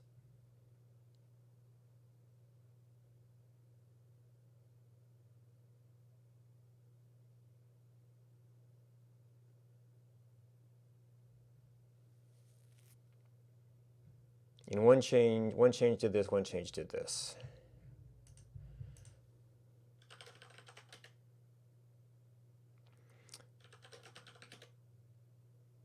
All right. All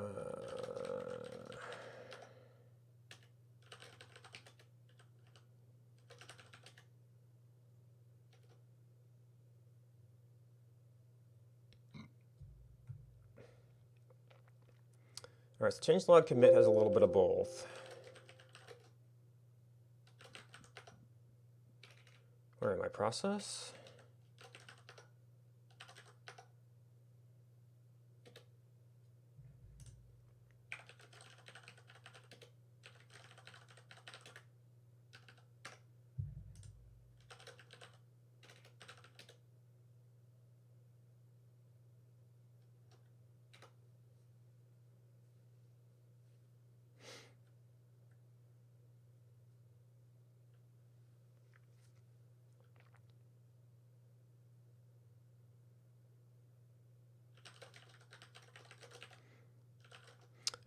Let's see. For map generation, we care that a new property exists. Now, admittedly, it was kind of a virtual property.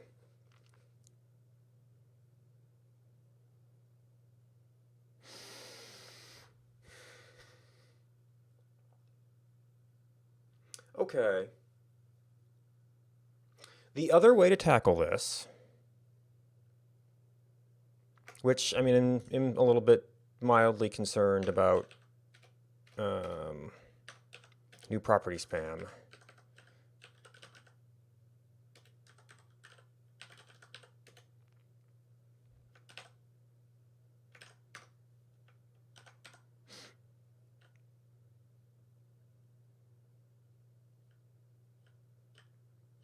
Okay, so that's spawn data specifically.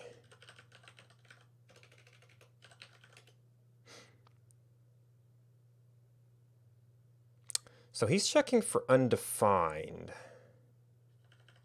Now I think I like added, no, this is you.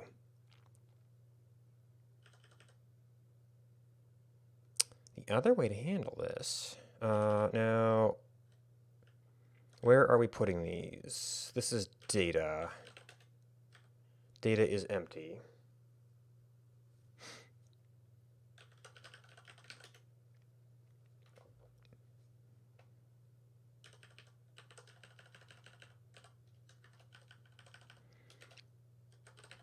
So these have to be null.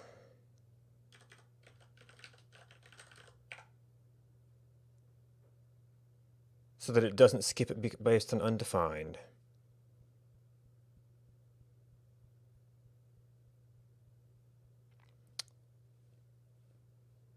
Most everything will get this. And it'll be null to null, no difference, no change.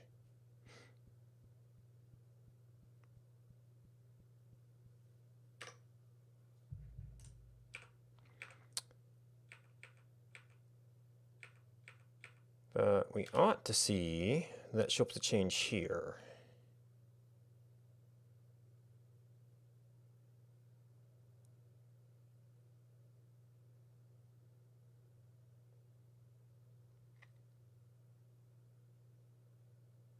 Oh, so I lost the print that was telling me I succeeded.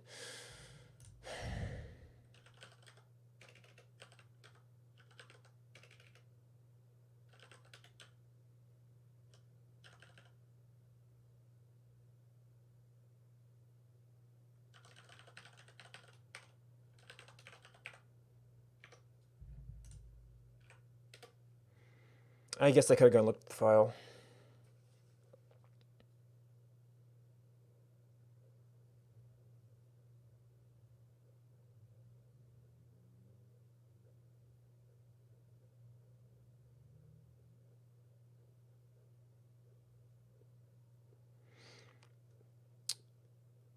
Hey, look, it changed.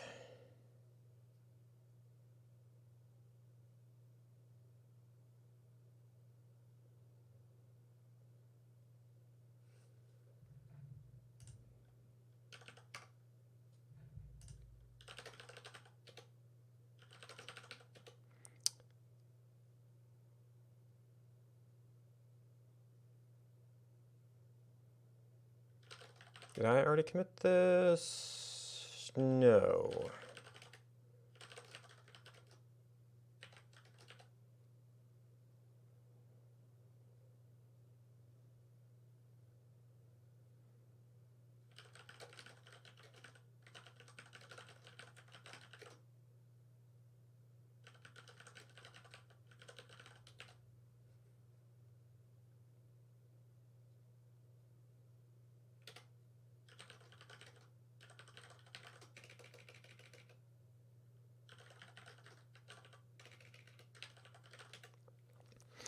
All right.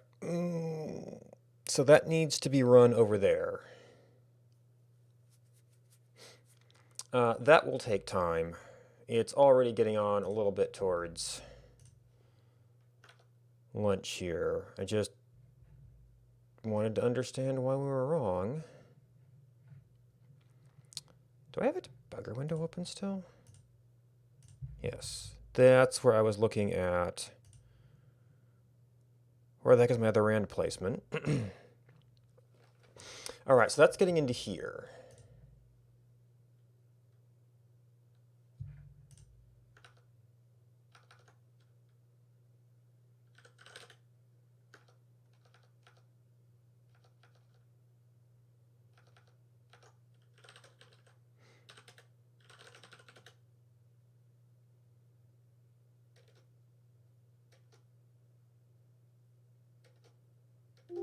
Do I have two files there? Or is that the two... Oh, the monitor files. We don't want to commit that.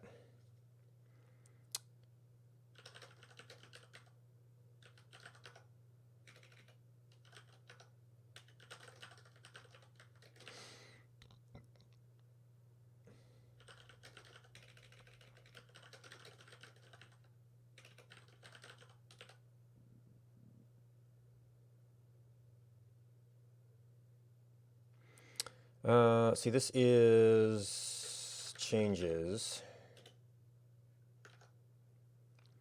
All right, what else do you need? All right, so this detection has changed. Biome objects, grid placements.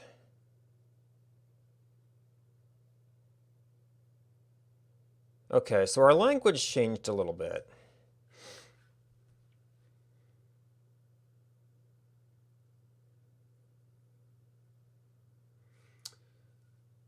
The way this worked was it did permitted biomes off of that, which we don't have a jungle map here.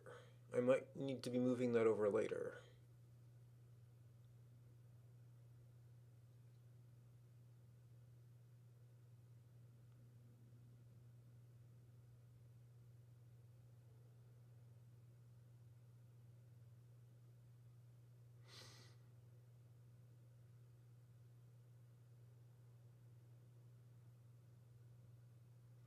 Or maybe I could do that biomapping on demand.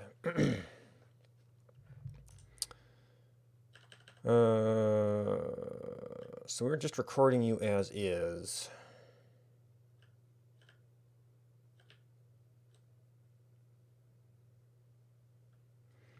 And what about rand placement?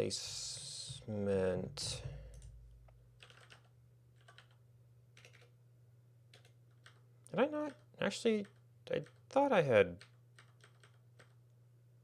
No, I did some code for it and I kind of hacked it in. I didn't have actual data parsing.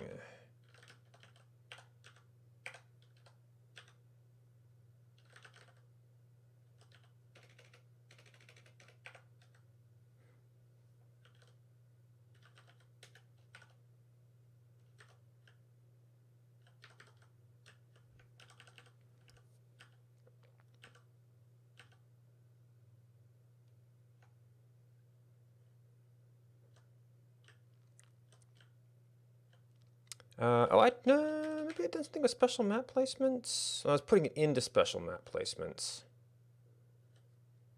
Place. Random map placements.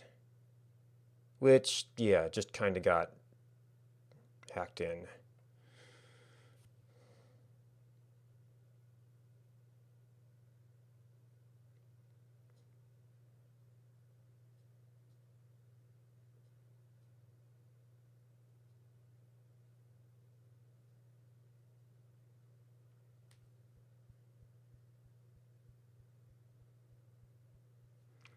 And yeah, you will end up with your biome list, which you also just kind of hacked in. So random map placements. Yeah, we hadn't even parsed this out yet.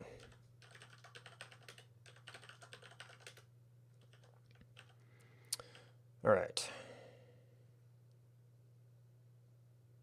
So grid placements, biomes.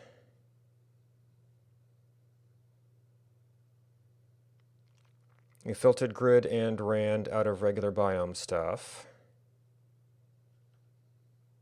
Snapshots we get for free with immutable functional. I was keeping the biome objects. Okay, so this is where we had precast total chance weight.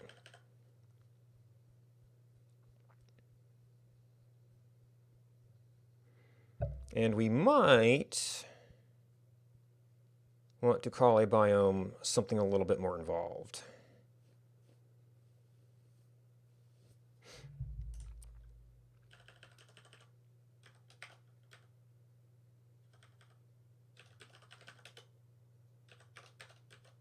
I want case matching and full word matching, thank you.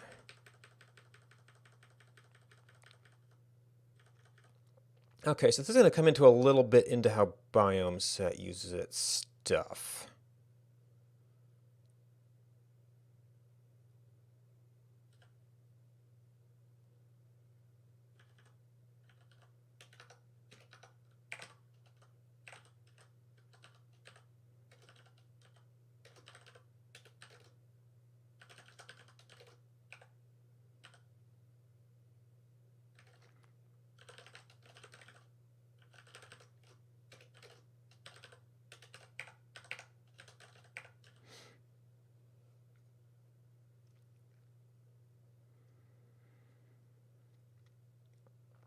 All right, so we did that alias so that if we change that, this would be mostly unchanged.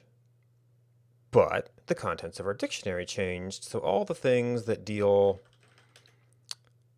with a lowercase biome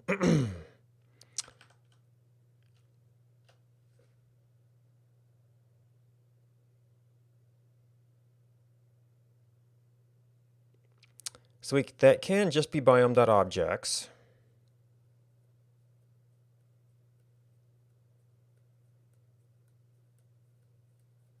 Except we have to reconstruct the biome object afterwards. Well, I guess we have update syntax for that.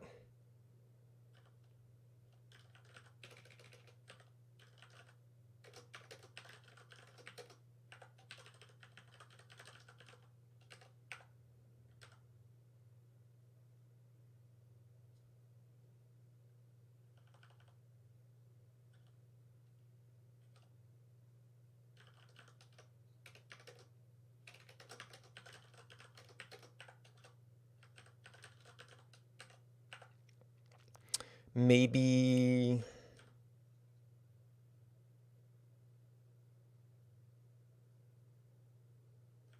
let me use that twice. Cool. Okay, maybe it's not worth doing a wrapper around that.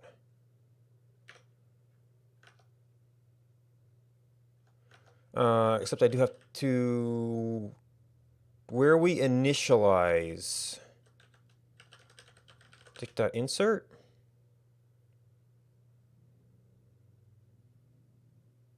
That's objects. It's where we do... Yeah, like this. Okay, we do have a biome ID here.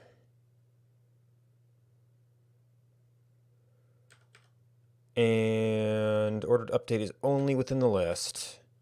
So it's truly just this.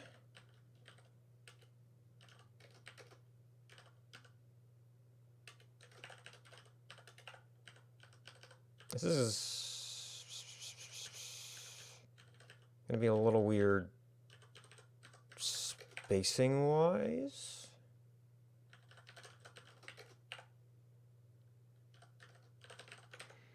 And this is initially 0. Because I mean, I could update it incrementally. Just seems a little bit dangerous.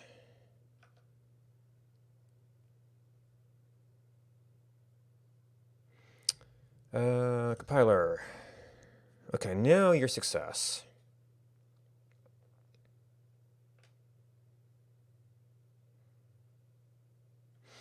That does mean that as we complete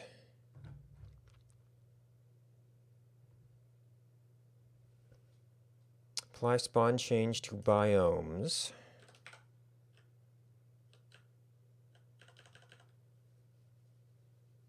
okay, so this is where not having like apply to biome becomes a little bit more painful.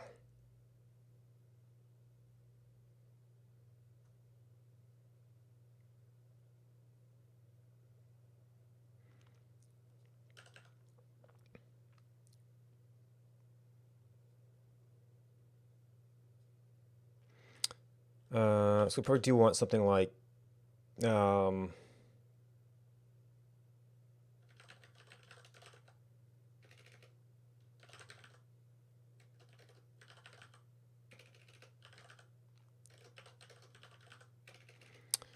to biome.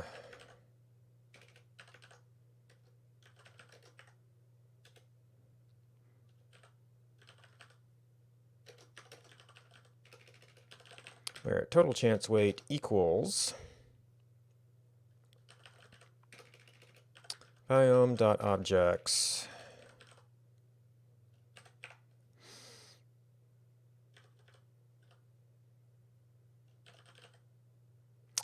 this would be a reduce or a foldle, as we've been so. It was interesting. I always heard of foldle as like this big functional thing. I've like almost never encountered it until now. No, that's the list. You have the initial value, and we have. Can you still pass native operators?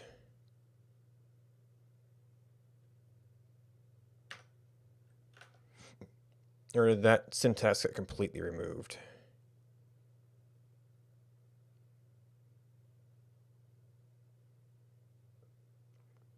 Oh, right. Biome objects.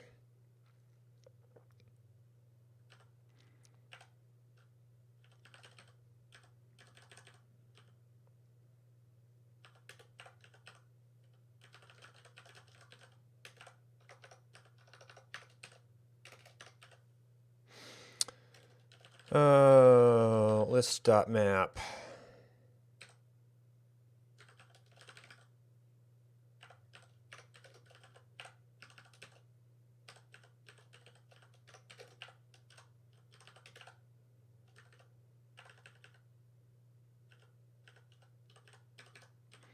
I guess we're going to do this. Go ahead and do that. Ish.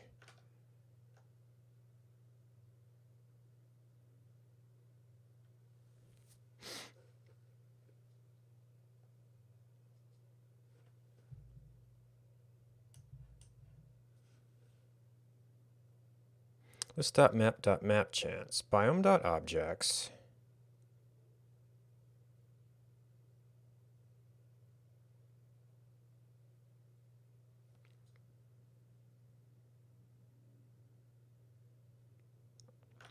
We've got two different map chances here. Just never noticed.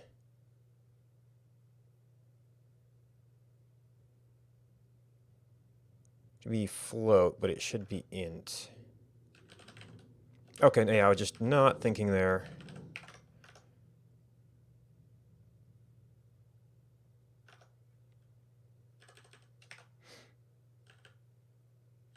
So, biomes, dict.map.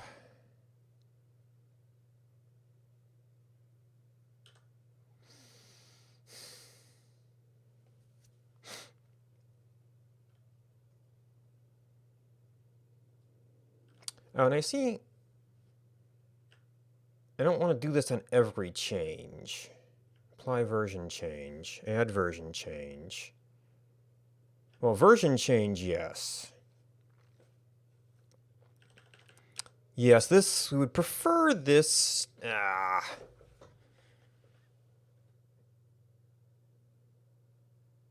This is going to be the dict of biomes.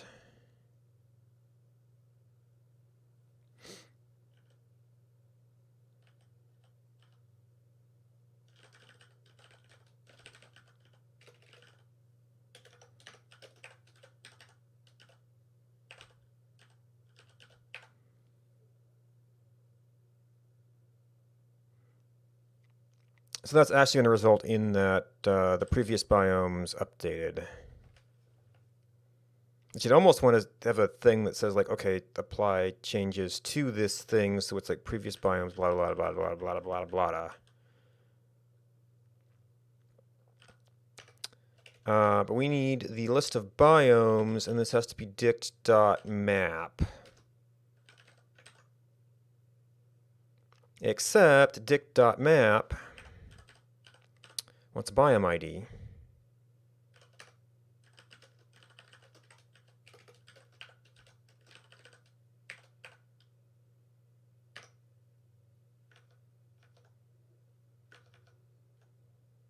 Okay. So that should get us through snapshot, total chance weight.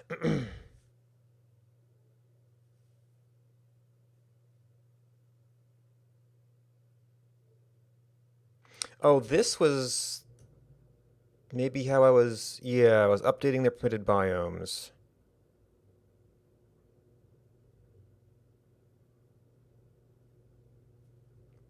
So we were then filtering them out, creating a snapshot. I don't have the wide property yet.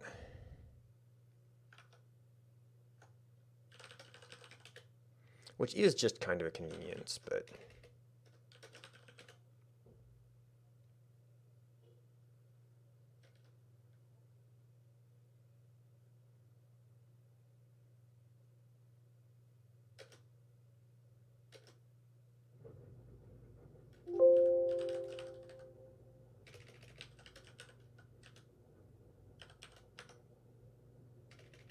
Nope, it got there.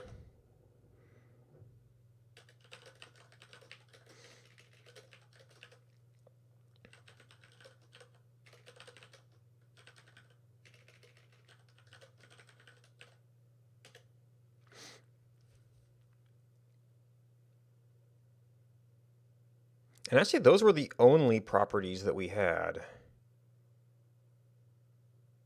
in our snapshot before. So in a certain sense, I was being lazy with the with reusing our spawn for the objects. But either I'm going to want to add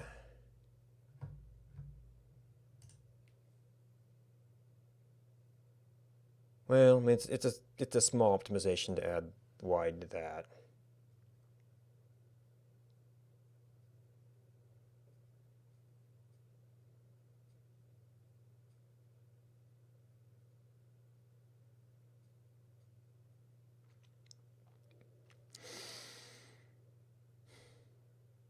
So I could either add that as a default false property that gets updated later.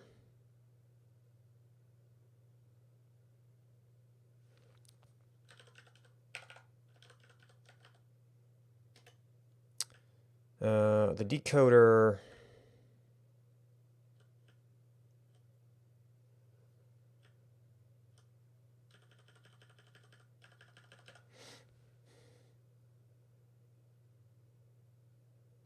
how would you even do that?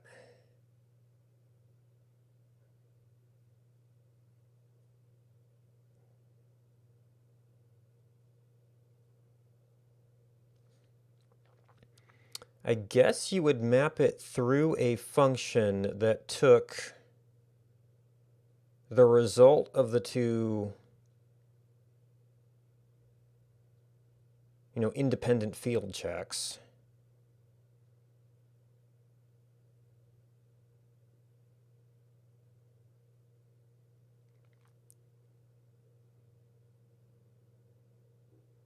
But that would have to be another one of, because it could be,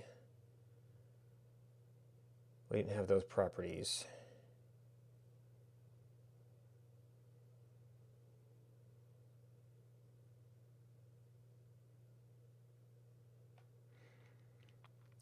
And the awkward thing is, like, if you put it as a member of the, well, no, you could do succeed false. And then I think you could map it.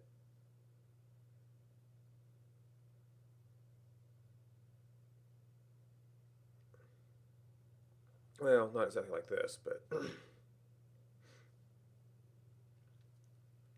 somehow you could map that value.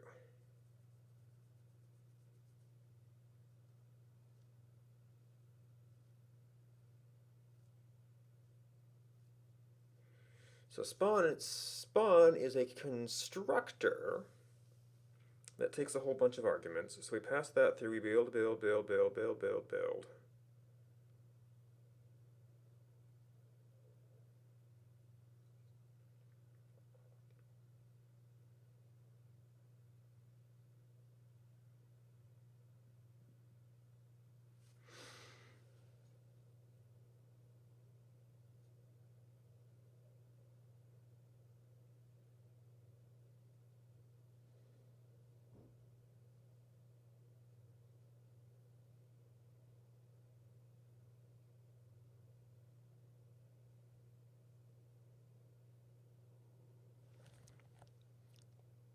So JSON decode maps.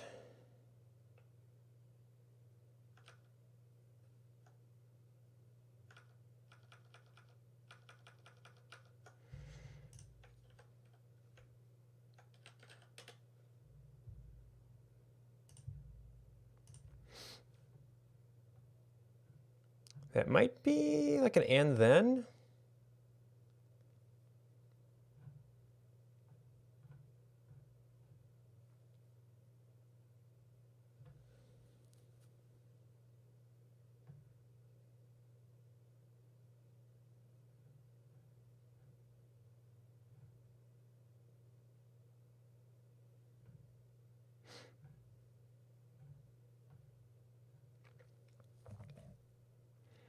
Yeah, that needs a decoder. A function of a to value.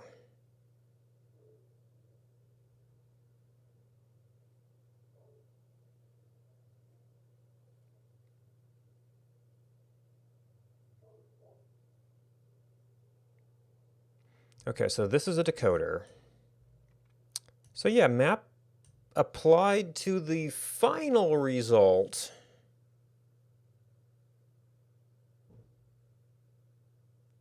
of that. Which actually, this is like function application to which we take that as an argument. So can we just say map? Because that is going to be the decoder. String.length is the thing that applies to a straight up string.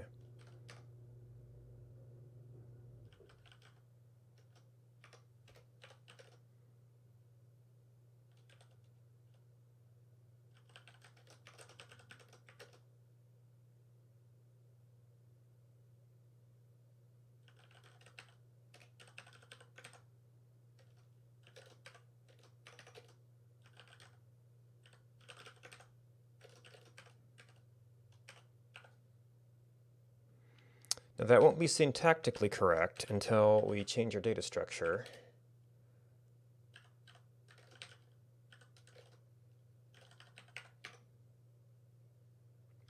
I guess it doesn't really matter where that is. Oh, but if we do that, we have to put in the dummy value.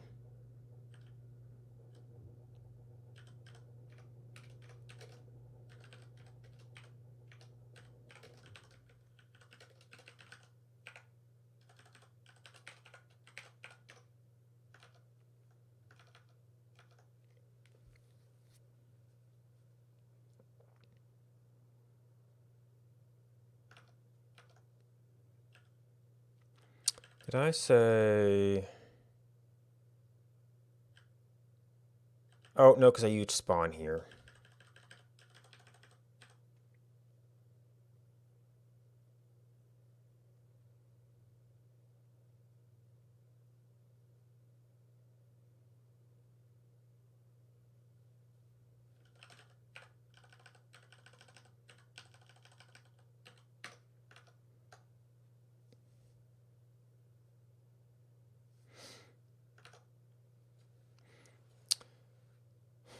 Okay. A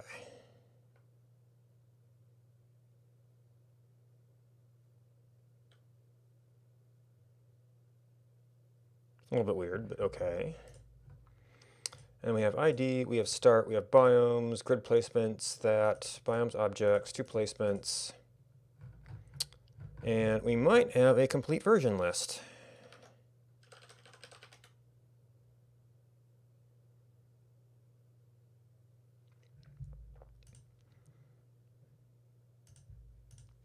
All right, so time to shut you off.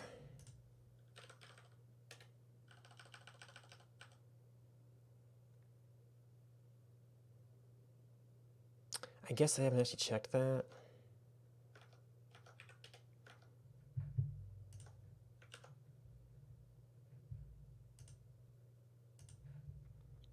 I need to re-export you.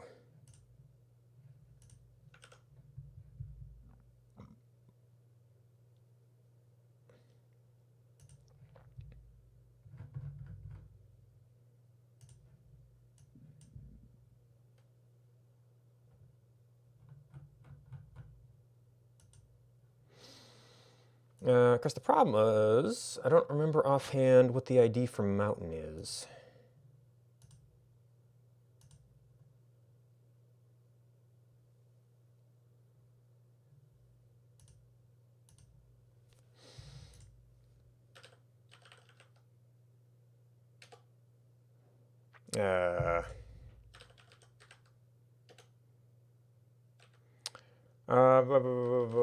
Mountain biome? No, Badlands.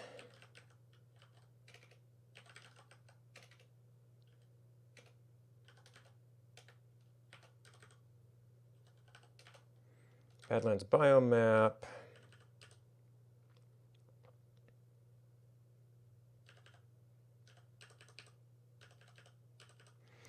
Well, I was thinking that's the last one, so that's probably 3. There's still a lot of objects, though.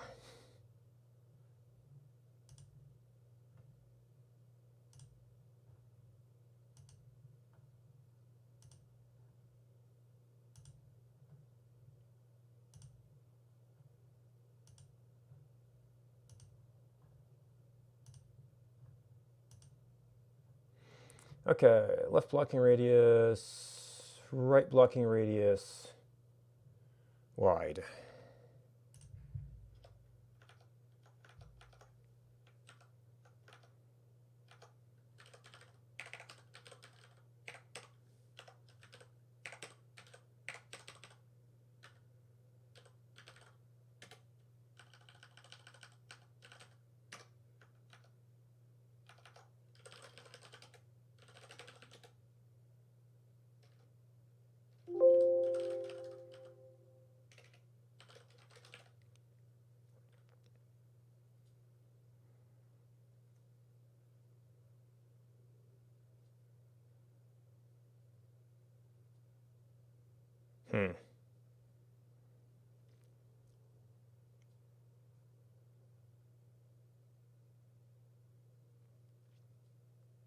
This is an interesting kind of thing I haven't done before. I'm wondering if, like, you could set it up so you do a multi-map on these 2 fields and then, like, take, well, you'd have to still construct the intermediate structure.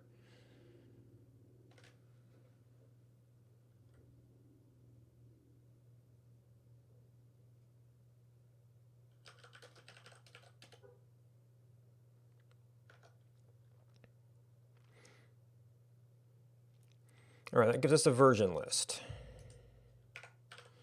The next step will be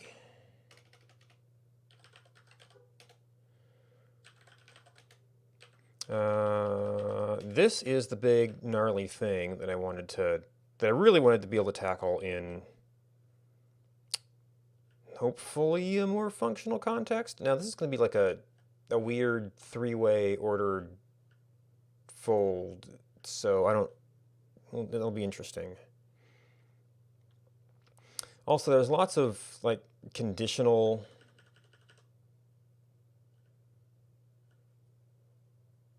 buildup of these objects, which might get hairy. So we're like partly overriding some generation properties. So I do have some arc information. I think seed's the only thing that really comes out of there. So I might have like a miniature version of generation that I use here just to build these things up.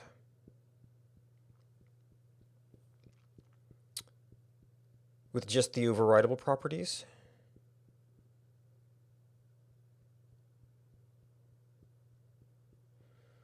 Which I'm starting to necessitate moving a lot of definition, because we've got the whole ages thing, which is, that works. Kind of doing ad hoc overrides of things.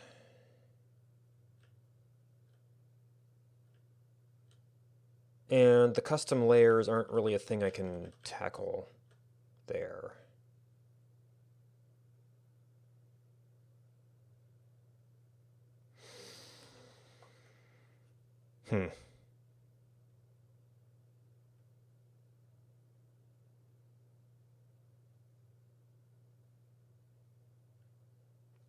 Anyway, that is a problem for the next day.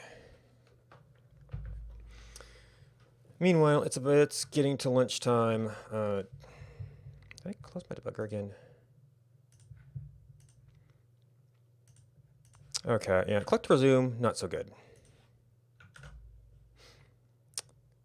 I've still got the print. Sometimes I actually want to be using this to generate stuff.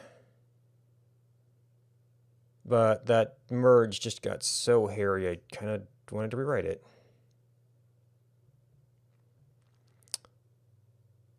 And I have to remember which biome was it.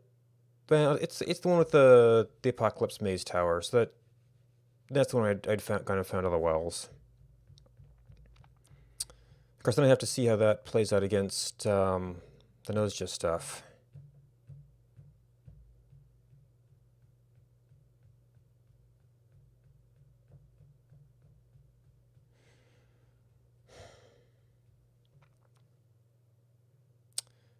I sometimes feel like I've gone down a rabbit hole converting this.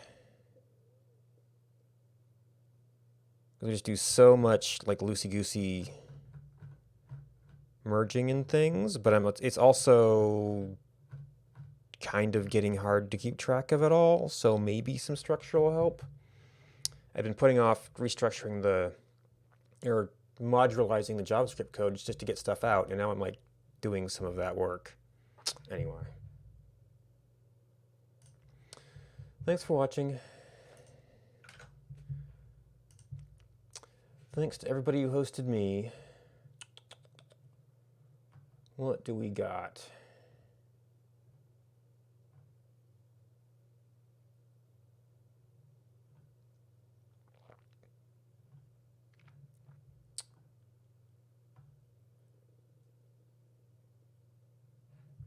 This is about when I'm usually on. Let's see.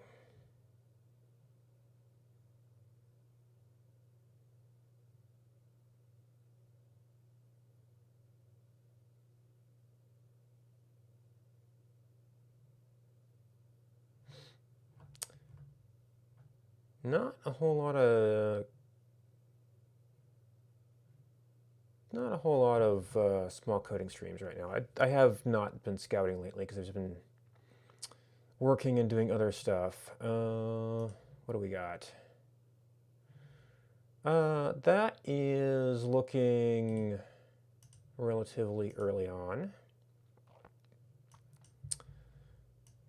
Yeah, my base is always and not. Maybe it's the new control panel is not doing the mute properly anyway.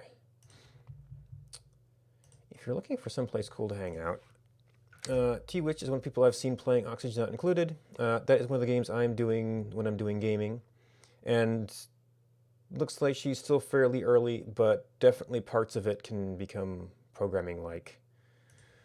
So if you're looking for someplace cool to hang out, that's someplace cool to hang out. Thanks for hanging out with me. Goodbye and until next time.